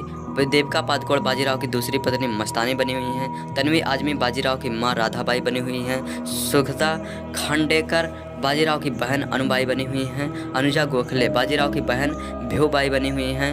वैभव तत्वादी चिमाजी अम्पा बाजीराव का छोटा भाई। और अब चलिए बात करते हैं इसकी कहानी के बारे में। तो बाजीराव मस्तानी फिल्म की शुरुआत नए पेशवा बनाने से शुरू होती है। इसके लिए बाजीराव यानी रणवीर सिंह को चुना जाता है। इसके बाद इस खुशी में सभी साम्राज्य के लोग खुशी मनाते हैं। फिर अचानक बुंदेलखंड से मस्तानी यानी दीपिका पादुकोण सहायता के लिए आती हैं और बाजीराव के सैनिकों से लड़कर सीधे बाजीराव से मिलते हैं और उनको मनाकर बुंदेलखंड ले जाते हैं। वहाँ पर प्रतिद्वंदियों से दोनों मिलकर युद्ध करते हैं और वहां पर विजय प्राप्त करते हैं। इसके बाद बाजीराव बुंदेलखंड में होली मनाते हैं। इसी बीच बाजीराव और मस्तानी में प्यार हो जाता है। दूसरे दिन बाजीराव वापस पुणे चले जाते हैं। इसी बीच जाते वक्त बाजीराव मस्तानी को अपनी कटार दे के जाते हैं। इस कारण बुंदेलखंड में कटार से विवाह हो जाता है। इस परंपरा के तहत मस्तानी पुणे जाती है। वहाँ पर वो बाजीराव की माता राधाबाई यानी तन्वी आजमी से मिलती है। राधाबाई मस्तानी को नहीं चाहती है, इस कारण वो नफरत करने लगती है। इसके बाद चिमाजी अप्पा शनिवार वाड़ा दिखाते हैं तथा इसमें अद्भुत आईना महल भी दिखाते हैं। मस्तानी जब राधाबाई के से रिश्ते को मानने के लिए कहती है तो वो घुंघरू देकर कहते हैं कि अब से तुम्हारा रिश्ता हो गया है, अब से तुम महफिल में नाचोगी। फिर सातारा से छत्रपति साहू का बुलावा आता है, तब बाजीराव वहां जाते हैं। फिर राधाबाई एक नई चाल चलती है और मस्तानी को घुंघरू देकर भेज देती है, लेकिन मस्तानी वहां पहुंचकर घुंघरू छत्रपति साहू के सामने घुंघरू रख देती है। इस कारण पंत प्रतिनिधि यानी आदित्य पंचोली महफिल का अपमान मानते हैं, लेकिन जब छत्रपति साहू को पता चलता है कि वो राजा छत्रसाल की बेटी है तो वो इन्हें वापस जाने के लिए रख देते हैं और बोलते हैं कि तुम्हें क्या चाहिए। तब मस्तानी बोलती है कि मैंने बाजीराव से इश्क किया है, बाजीराव चाहिए। इसके पश्चात मस्तानी बाजीराव की प्रतीक्षा करती है। उस वक्त तूफान आ जाता है और बाजीराव वहां आकर मस्तानी से विवाह कर देता है। इसी बीच काशीबाई यानी प्रियंका चोपड़ा को भी पता चल जाता है और वो भी नाराज हो जाती है। फिर काशीबाई और मस्तानी के पुत्र होते हैं और उनका नामकरण किया जाता है। काशीबाई के पुत्र का नाम रघुनाथ रखते हैं, जबकि मस्तानी के पुत्र का नाम शमशेर बहादुर नाम रख देते हैं। इसी बीच बाजीराव और चिमाजी अप्पा के बीच लड़ाई हो जाती है। बाजीराव सभी से कहता है कि वो सप्तमी के दिन मस्तानी को शनिवार वाड़ा लाएंगे, परंतु कृष्ण भट्ट और राधाबाई ये नहीं करने को कहते हैं। तो चलिए अब कहानी का आधार ऐतिहासिक यानी ओरिजिनल जो है इतिहास में क्या घटना हुई थी, चलिए उसके बारे में बात करते हैं। यह फिल्म सुप्रसिद्ध मराठी उपन्यासकार नागनाथ ईमानदार के उत्कृष्ट ऐतिहासिक उपन्यास राव हिंदी अनुवाद राव स्वामी के नाम से प्रकाशित पर आधारित है। यह उपन्यास मराठी ही नहीं बल्कि संपूर्ण भारतीय भाषाओं के सफलतम ऐतिहासिक उपन्यासों में से एक है। इसमें इतिहास एवं इतिहास रस दोनों ही रक्षा करते हुए उत्कृष्ट सृजनात्मक का परिचय दिया गया है। इस उपन्यास में स्वाभाविक रूप से भरपूर नाटकीय विद्यमान है और पढ़ते हुए ऐसा लगता है जैसे कोई उत्तम धारावाहिक देख रहे हों। इसके वर्णनात्मक दृश्य भी चलचित्र के दृश्यों की तरह मानस पटल पर अंकित रह जाते हैं। ऐसे उपन्यास पर आधारित होने से फिल्म में अनेक विशेषताएं स्वाभाविक रूप से आ गई हैं। संजय लीला भंसाली जैसे सिद्धहस्त निर्देशक के द्वारा यह कहानी और भी चमक उठी है। फिल्म में पाठ्य रचना से कुछ अंतर आ जाना तो स्वाभाविक ही रहता है, क्योंकि दोनों के माध्यम भिन्न होते हैं, परंतु इस फिल्म में कुछ अंतर जानबूझकर फिल्मी लटकों झटकों के रूप में लाए गए हैं। इसमें इतिहास बोध को धक्का पहुंचा है। आरंभिक दृश्यों में बाजीराव को पेशवा नियुक्त करने वाला दृश्य तो बहुत ही उत्तम एवं उपयुक्त भी है और उपन्यास से बाहर का होते हुए भी ऐतिहासिक एवं इतिहास बोध के सर्वथा अनुरूप है। परंतु जिस दृश्य में काशीबाई की पुरानी सहेली आती है, जिसका पति पेशवा बाजीराव के कारण मारा गया है और इसलिए वह अपने पति की राख वहां छोड़कर एक तरह से साफ देती है, वहां स्पष्ट अंतर आ गया है। उपन्यास में काशीबाई की कुशल गृहिणी के रूप में गरिमामयी उपस्थित है, जबकि फिल्म में काशीबाई को चंचल किशोरी की तरफ उछलते दिखलाकर इतिहास बोध को खंडित कर दिया है। फिल्म यह भी भूल गया है कि जिस काशीबाई का वह ऐसा फिल्मांकन कर रहा है, उसका बेटा नाना साहब जवान हो रहा है और वही उस उत्सव का मुख्य कर्ता धर्ता था। यहाँ काशीबाई पेशवा की पत्नी एक तरह से रानी ना लगकर फिल्म में हीरोइन प्रियंका चोपड़ा ही लगती है। छत्रसाल की सहायता के लिए बाजीराव को मस्तानी के द्वारा सेना सहित ले जाना भी बिल्कुल अनैतिहासिक रूप वाला हो गया है। देखने में बहुत रोचक है, लेकिन मस्तानी के द्वारा ऐसा ना तो हुआ था और ना हो सकता था। इस प्रकार के छोटे मोटे दृश्यों को छोड़ भी दे तब भी 2 अच्छा में भोले फिल्मकार ने किए हैं। श्रीमंत बाजीराव पेशवा और काशीबाई दोनों को अलग समय में नचवा डाला है। उस युग में और पेशवा परिवार में काशीबाई जैसी स्त्री, जो एक तरह से रानी ही थी, यदि नाचती होती तो तर्ककियों को विशेष रूप से रखने की आवश्यकता ही नहीं होती। उसमें भी खास बात यह है कि जिस समय फिल्म में काशीबाई को मस्तानी के साथ नचाया गया है, उन दिनों उसके पैर में बराबर रहने वाला दर्द और भी बढ़ा हुआ था। मस्तानी से काशीबाई की भेंट भी बिल्कुल भिन्न तरीके और फिल्मी लटकों झटकों वाली हो गई है।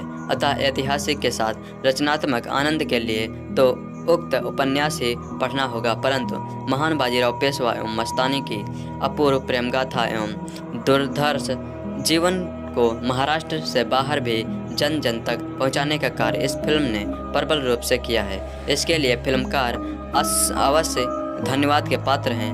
लगभग सभी कलाकारों का अभिनय भी जीवंत एवं प्रशंसनीय है, जो फिल्म को बार बार देखने के लिए प्रेरित करता है। तो चलिए बात करते हैं इसके निर्माण के बारे में। तो इसमें जो है चुनाव कैसे हुआ था पात्र के लिए, तो वर्ष 2003 में संजय लीला भंसाली ने इस फिल्म के मुख्य किरदार के लिए सलमान खान और ऐश्वर्या राय को चुना था, जो उनकी फिल्म हम दिल दे चुके सनम में भी मुख्य किरदार में थे, पर बाद में उन्हें उन दोनों के बीच हुए मतभेद के कारण बदलना पड़ा।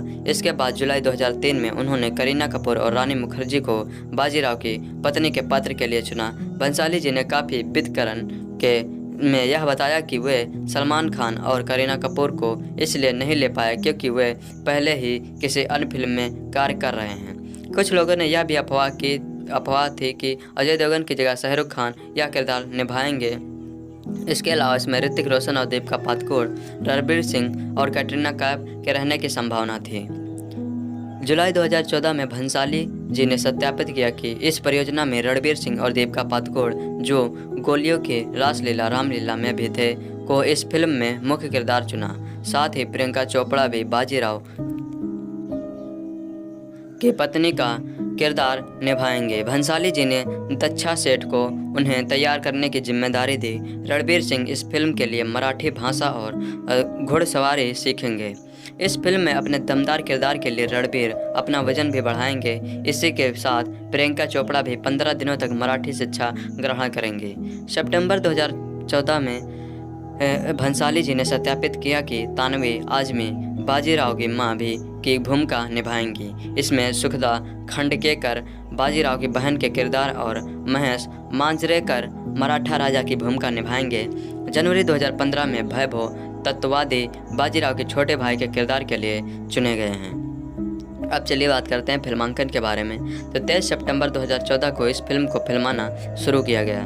दीपिका पादुकोण ने फिल्म में निर्माण में 8 मार्च 2015 को राजस्थान में जुड़ी। वह इस फिल्म के फिल्माने के दौरान 20 किलोग्राम का लोहे का कवच भी बहाना। इसके पहले दीपिका ने अपने पिछले कार्यों को दिसंबर 2014 के अंत तक किया और मार्च 2015 में अपने सभी कार्यों को समाप्त कर इस फिल्म के कार्य में लग गई। इसका मुख्य हिस्सा मुंबई के फिल्म सिटी स्टूडियो में बनाया गया, अन्य हिस्सा मध्य प्रदेश, राजस्थान, गुजरात और वाई में किया गया। अब चलिए बात करते हैं इस फिल्म के संगीत के बारे में, गानों के बारे में। फिल्म का संगीत संजय लीला भंसाली द्वारा निर्माण किया गया है। चलिए अब सॉन्ग की सूची के बारे में देखते हैं। तो पहला इसमें सॉन्ग था दीवानी मस्तानी, जिसके गीतकार थे सिद्धार्थ गरिमा, संगीतकार थे संजय लीला भंसाली और इसके गायक थे श्रेया घोषाल, गणेश, चंदन सिवे, मुजतबा, अजीज, नाजा, और ये गाना था 5 मिनट 40 सेकंड का था। दूसरा गाना था आयात, जिसके गीतकार थे एम तुराजा, संगीतकार थे संजय लीला भंसाली। इसमें गायक थे अरिजीत सिंह, जिसके जो है यह गाना था 4 मिनट 22 सेकंड का।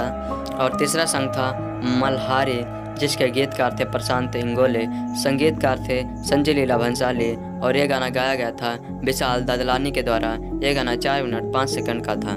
चौथा सॉन्ग था मोहे रंग दो लाल, जिसके जो है गीतकार थे सिद्धार्थ कर्मा, संगीतकार थे संजय लीला भंसाली। ये गाना जो है पंडित बिरजू महाराज और श्रेया घोषाल के द्वारा गाया गया था। ये गाना 3 मिनट 22 सेकंड का था।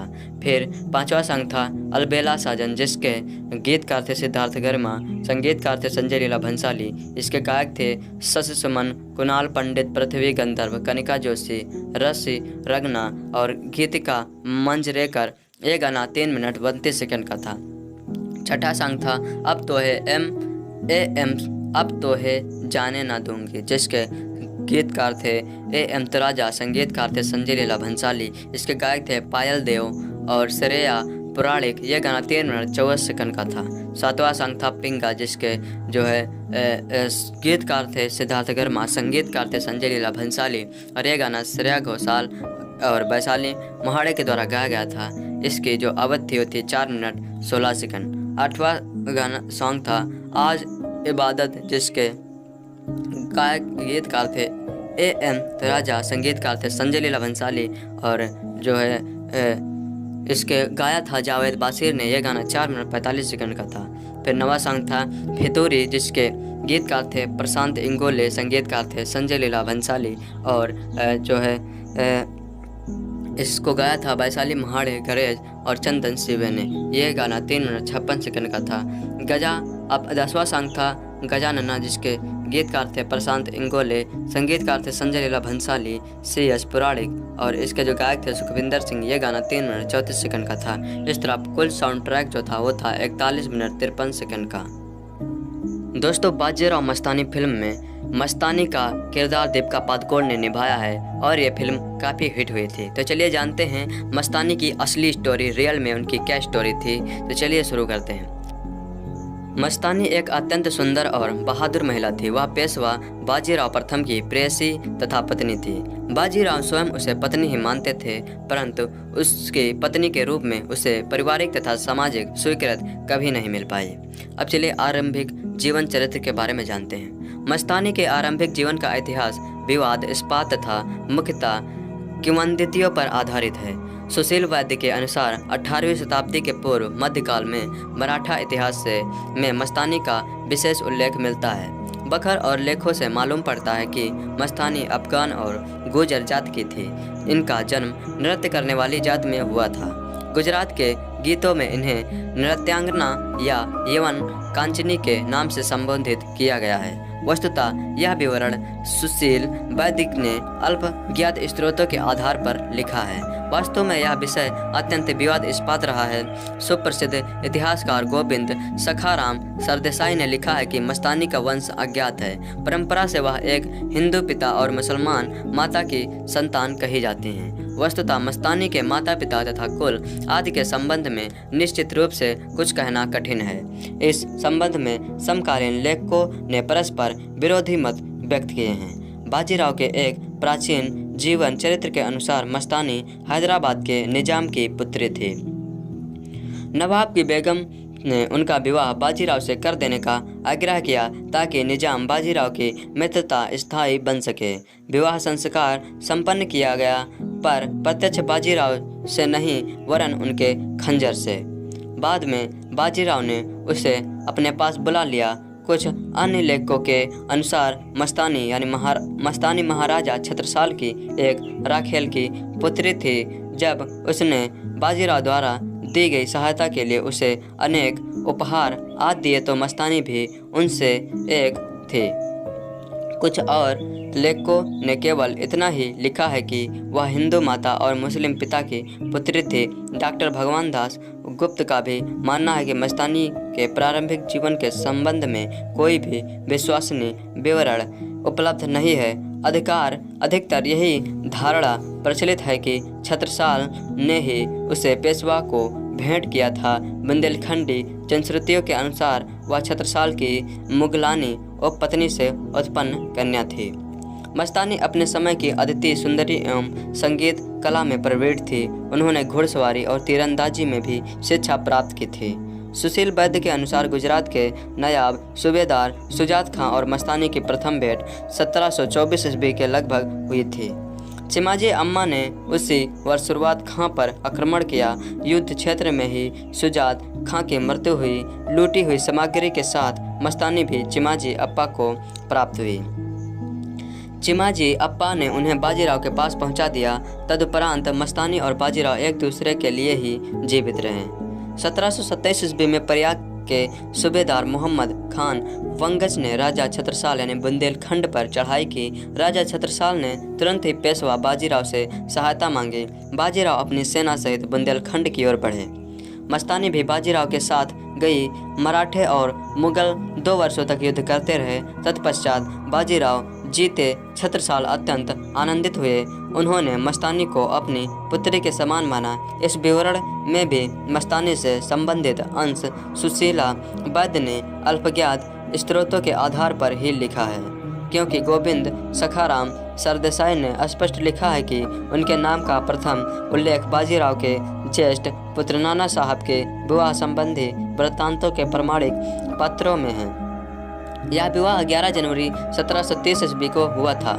उसी वर्ष बाजीराव ने पुणे में अपने शनिवार भवन का निर्माण किया था। अपने उपन्यास राव स्वामी में नागनाथ ईमानदार ने भी पूरी तरह ऐतिहासिक के अनुरूप इसी समय से कथा का आरंभ किया है। उक्त भवन में भी बाजीराव ने जहां मस्तानी के रहने का प्रबंध किया, उसे मस्तानी महल और मस्तानी दरवाजा का नाम दिया गया है। तब चलिए बात करते हैं मस्तानी की योग्यता, श्रीमंत पेशवा की संगत और प्रभाव। मस्तानी अनिंद सुंदरी थी। वह सुसंस्कृत, कला विज्ञान तथा व्यवहार चतुर थी। वह बाजीराव से अनन्य प्रेम करते थे। वह नृत्य और गायन में तो निपुण थी ही, पर साथ ही कुशल अश्वारोही तथा शस्त्र विद्या में भी निपुण थी। पेशवा के महल में होने वाले गणेश उत्सव के अवसर पर सार्वजनिक समारोहों में उसका गायन हुआ करता था। वह सैनिक अभियानों में भी बाजीराव के साथ रहती थी। वह घोड़े पर सवार होकर सेना में बाजीराव के साथ चलती थी।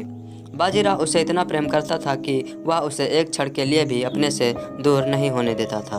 मस्तानी एक हिंदू पत्नी की तरह रहती थी। मुसलमान होने पर भी वह हिंदू वेशभूषा में ही रहती थी।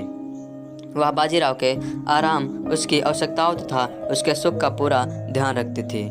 हिंदू धर्मरक्षक मराठा राज्य के पेशवा का एक मुस्लिम महिला के प्रेम पास में फंसना तत्कालीन समाज कैसे सहन करता है, इसी कारण उसके परिवार के लोग भी उससे रुष्ट रहते थे। उसकी पत्नी काशीबाई भी अपने प्रति उसके उदासीन व्यवहार से बड़ी दुखी रहा करती थी। बाजीराव के बुनियादी सरदार उसके तथा मस्तानी के प्रेम का उसके विरुद्ध प्रचार करने में उपयोग कर उसे लोगों की दृष्टि में गिराने का प्रयत्न करते थे। बाजीराव मांस और मदिरा का सेवन करने लगा था। महाराष्ट्र के ब्राह्मण समाज में यह वर्ज्य था। लोगों का कहना था कि मस्तानी के संपर्क का ही यह परिणाम था। ब्राह्मण समुदाय में तो एक प्रकार से बाजीराव को पतित ही। हेलो दोस्तों, अगर आप बाजीराव मस्तानी मूवी को यूट्यूब पर देखना चाहते हो तो मैं आपको बता दूं कि ये मूवी आपको यूट्यूब पर नहीं मिलेगी, क्योंकि ये मूवी जैसे यूट्यूब पर अपलोड की जाती है यूट्यूब वाले इसे हटा देते हैं। मैंने भी इसे अपलोड किया था, लेकिन यूट्यूब वालों ने इसे हटा दिया और मुझसे ये कहा ईमेल करके कि ये मूवी जो है उन्होंने इस मूवी के मालिक के कहने पर हटाई है, क्योंकि वो यूट्यूब पर इसको अपलोड करने की अनुमति नहीं दे रहा है। इसका कारण ये है कि वो इसे अभी भी जो है पैसे लेकर दिखा रहे हैं। तो जब तक लोग इसे पैसे लेकर देखेंगे, जो है पैसे देकर देखेंगे, तब तक ये फ्री में आपको देखने को नहीं मिलेगी। तो अगर आपको ये फुल मूवी देखनी है तो आपको उनकी साइट पर जाकर पैसे देकर देखना होगा। आप यूट्यूब पर इसके छोटे मोटे पार्ट ही देख पाएंगे, फुल मूवी आपको देखने को नहीं मिलेगी। तो आई होप यू आपको जानकारी मिल गई होगी इस मूवी से रिलेटेड। इस वीडियो में मैं आपको बताऊँगा इस मूवी से रिलेटेड कुछ फैक्ट और इसकी कहानी और इसकी असली कहानी को भी बताऊँगा कि मतलब इसकी असली कहानी कौन सी थी जिस पर यह फिल्म बनाई गई है। तो दोस्तों, ऐसे अपडेट पाने के लिए हमारे चैनल को सब्सक्राइब जरूर करें। अगर आप कहानी में इंटरेस्ट रखते हैं तो इसे सुनिए, नहीं तो आप वीडियो छोड़ के जा सकते हैं। तो चलिए शुरू करते हैं। बाजीराव मस्तानी एक भारतीय ऐतिहासिक मराठा युग रोमांस फिल्म है जिसका निर्देशन और निर्माण संजय लीला भंसाली ने किया है। फिल्म मराठा साम्राज्य के पेशवा बाजीराव और उसकी दूसरी पत्नी मस्तानी के बारे में बताती है। रणबीर सिंह और दीपिका पादुकोण ने ये दोनों मुख्य किरदार निभाए हैं। प्रियंका चोपड़ा ने बाजीराव की पहली पत्नी व तन्वी आजमी ने बाजीराव की मां का किरदार निभाया है। बाजीराव मस्तानी 18 दिसंबर 2015 को रिलीज हुई थी।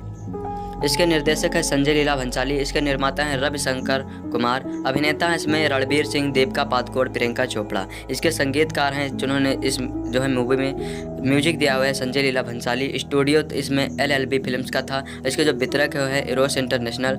इसके यह रिलीज हुई थी 18 दिसंबर 2015 को, भारत में हिंदी भाषा में रिलीज हुई थी। तो चलिए अब पात्र के बारे में बात कर लेते हैं कि किसने किसका रोल निभाया है। तो रणबीर सिंह इसमें बने हुए हैं मराठा साम्राज्य योद्धा बाजीराव बने हुए हैं। प्रियंका चोपड़ा बाजीराव की पहली पत्नी काशीबाई।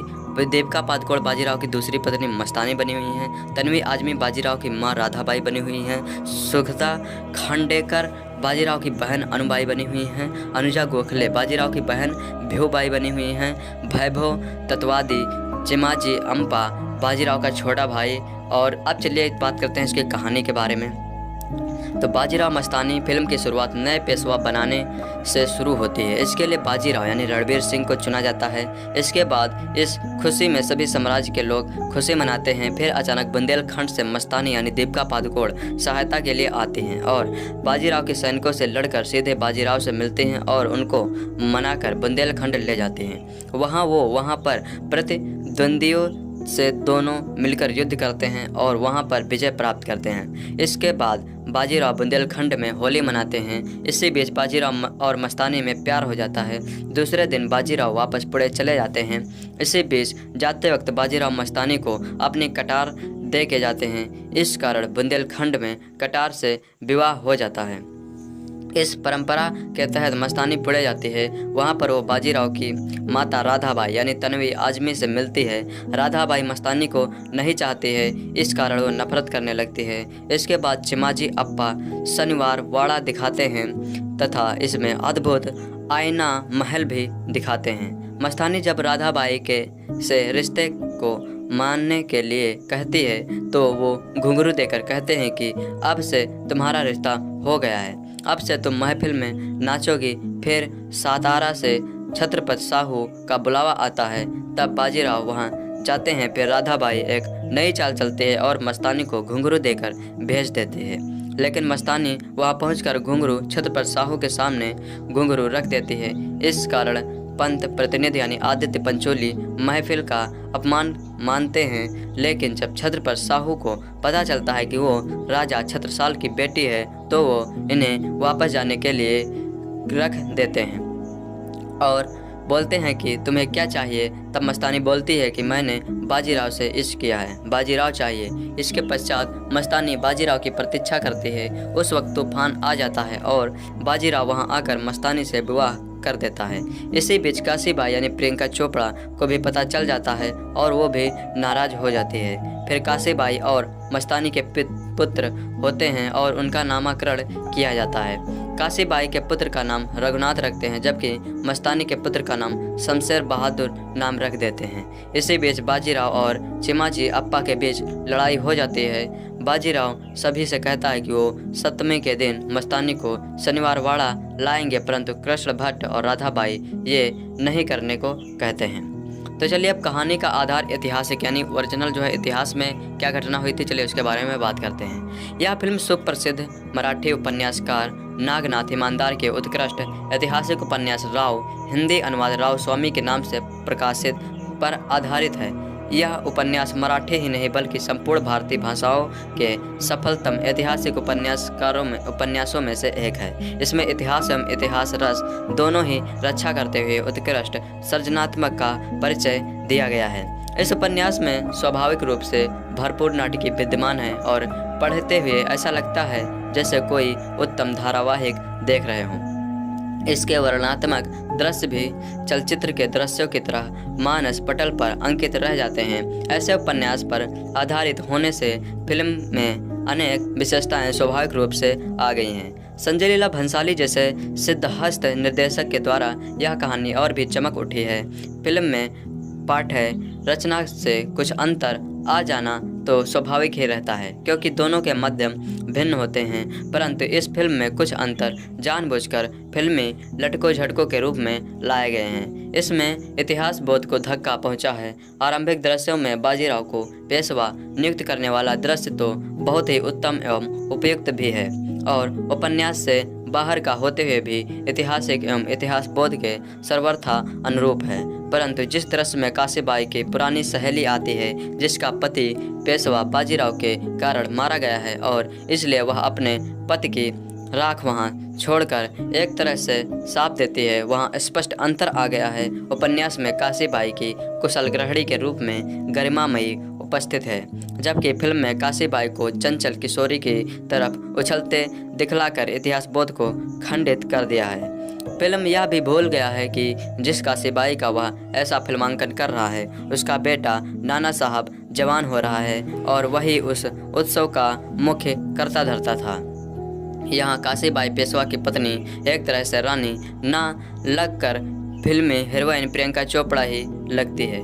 छत्रसाल की सहायता के लिए बाजीराव को मस्तानी के द्वारा सेना सहित ले जाना भी बिल्कुल अनैतिहासिक रूप वाला हो गया है। देखने में बहुत रोचक है, लेकिन मस्तानी के द्वारा ऐसा ना तो हुआ था और ना हो सकता था। इस प्रकार के छोटे मोटे दृश्यों को छोड़ भी दे तब भी दो अच्छा में भोले फिल्मकार ने किए हैं। श्रीमंत बाजीराव पेशवा और काशीबाई दोनों को अलग समय में नचवा डाला है। उस युग में और पेशवा परिवार में काशीबाई जैसी स्त्री जो एक तरह से रानी ही थी, यदि नाचती होती तो तर्ककियों को विशेष रूप से रखने की आवश्यकता ही नहीं होती। उसमें भी खास बात यह है कि जिस समय फिल्म में काशीबाई को मस्तानी के साथ नचाया गया है उन दिनों उसके पैर में बराबर रहने वाला दर्द और भी बढ़ा हुआ था। मस्तानी से काशीबाई की भेंट भी बिल्कुल भिन्न तरीके और फिल्मी लटकों झटकों वाली हो गई है। अतः ऐतिहासिक के साथ रचनात्मक आनंद के लिए तो उक्त उपन्यास ही पढ़ना होगा, परंतु महान बाजीराव पेशवा एवं मस्तानी की अपूर्व प्रेम गाथा एवं दुर्धर्ष जीवन को महाराष्ट्र से बाहर भी जन जन तक पहुंचाने का कार्य इस फिल्म ने प्रबल रूप से किया है। इसके लिए फिल्मकार अवश्य धन्यवाद के पात्र हैं। लगभग सभी कलाकारों का अभिनय भी जीवंत एवं प्रशंसनीय है, जो फिल्म को बार बार देखने के लिए प्रेरित करता है। तो चलिए बात करते हैं इसके निर्माण के बारे में। तो इसमें जो है चुनाव कैसे हुआ था पात्र के लिए, तो वर्ष 2003 में संजय लीला भंसाली ने इस फिल्म के मुख्य किरदार के लिए सलमान खान और ऐश्वर्या राय को चुना था, जो उनकी फिल्म हम दिल दे चुके सनम में भी मुख्य किरदार में थे, पर बाद में उन्हें उन दोनों के बीच हुए मतभेद के कारण बदलना पड़ा। इसके बाद जुलाई 2003 में उन्होंने करीना कपूर और रानी मुखर्जी को बाजीराव की पत्नी के पात्र के लिए चुना। भंसाली जी ने काफ़ी विदकरण के में यह बताया कि वे सलमान खान और करीना कपूर को इसलिए नहीं ले पाए क्योंकि वे पहले ही किसी अन्य फिल्म में कार्य कर रहे हैं। कुछ लोगों ने यह भी अफवाह थी कि अजय देवगन की जगह शाहरुख खान यह किरदार निभाएंगे। इसके अलावा इसमें ऋतिक रोशन और दीपिका पादुकोण, रणबीर सिंह और कैटरीना कैफ के रहने की संभावना थी। जुलाई 2014 में भंसाली जी ने सत्यापित किया कि इस परियोजना में रणबीर सिंह और दीपिका पादुकोण, जो गोलियों की रासलीला रामलीला में भी थे, को इस फिल्म में मुख्य किरदार चुना। साथ ही प्रियंका चोपड़ा भी बाजीराव की पत्नी का किरदार निभाएंगे। भंसाली जी ने दक्षा सेठ को उन्हें तैयार करने की जिम्मेदारी दी। रणबीर सिंह इस फिल्म के लिए मराठी भाषा और घुड़सवारी सीखेंगे। इस फिल्म में अपने दमदार किरदार के लिए रणबीर अपना वजन भी बढ़ाएंगे। इसी के साथ प्रियंका चोपड़ा भी 15 दिनों तक मराठी शिक्षा ग्रहण करेंगी। सितंबर 2014 में भंसाली जी ने सत्यापित किया कि तानवी आजमी बाजीराव की मां भी की भूमिका निभाएंगी। इसमें सुखदा खंडकेकर बाजीराव की बहन के किरदार और महेश मांजरेकर मराठा राजा की भूमिका निभाएंगे। जनवरी 2015 में वैभव तत्ववादी बाजीराव के छोटे भाई के किरदार के लिए चुने गए हैं। अब चलिए बात करते हैं फिल्मांकन के बारे में। तो 23 सितंबर 2014 को इस फिल्म को फिल्माना शुरू किया गया। दीपिका पादुकोण ने फिल्म में निर्माण में 8 मार्च 2015 को राजस्थान में जुड़ी। वह इस फिल्म के फिल्माने के दौरान 20 किलोग्राम का लोहे का कवच भी बहाना। इसके पहले दीपिका ने अपने पिछले कार्यों को दिसंबर 2014 के अंत तक किया और मार्च 2015 में अपने सभी कार्यों को समाप्त कर इस फिल्म के कार्य में लग गई। इसका मुख्य हिस्सा मुंबई के फिल्म सिटी स्टूडियो में बनाया गया, अन्य हिस्सा मध्य प्रदेश, राजस्थान, गुजरात और वाई में किया गया। अब चलिए बात करते हैं इस फिल्म के संगीत के बारे में, गानों के बारे में। फिल्म का संगीत संजय लीला भंसाली द्वारा निर्माण किया गया है। चलिए अब सॉन्ग की सूची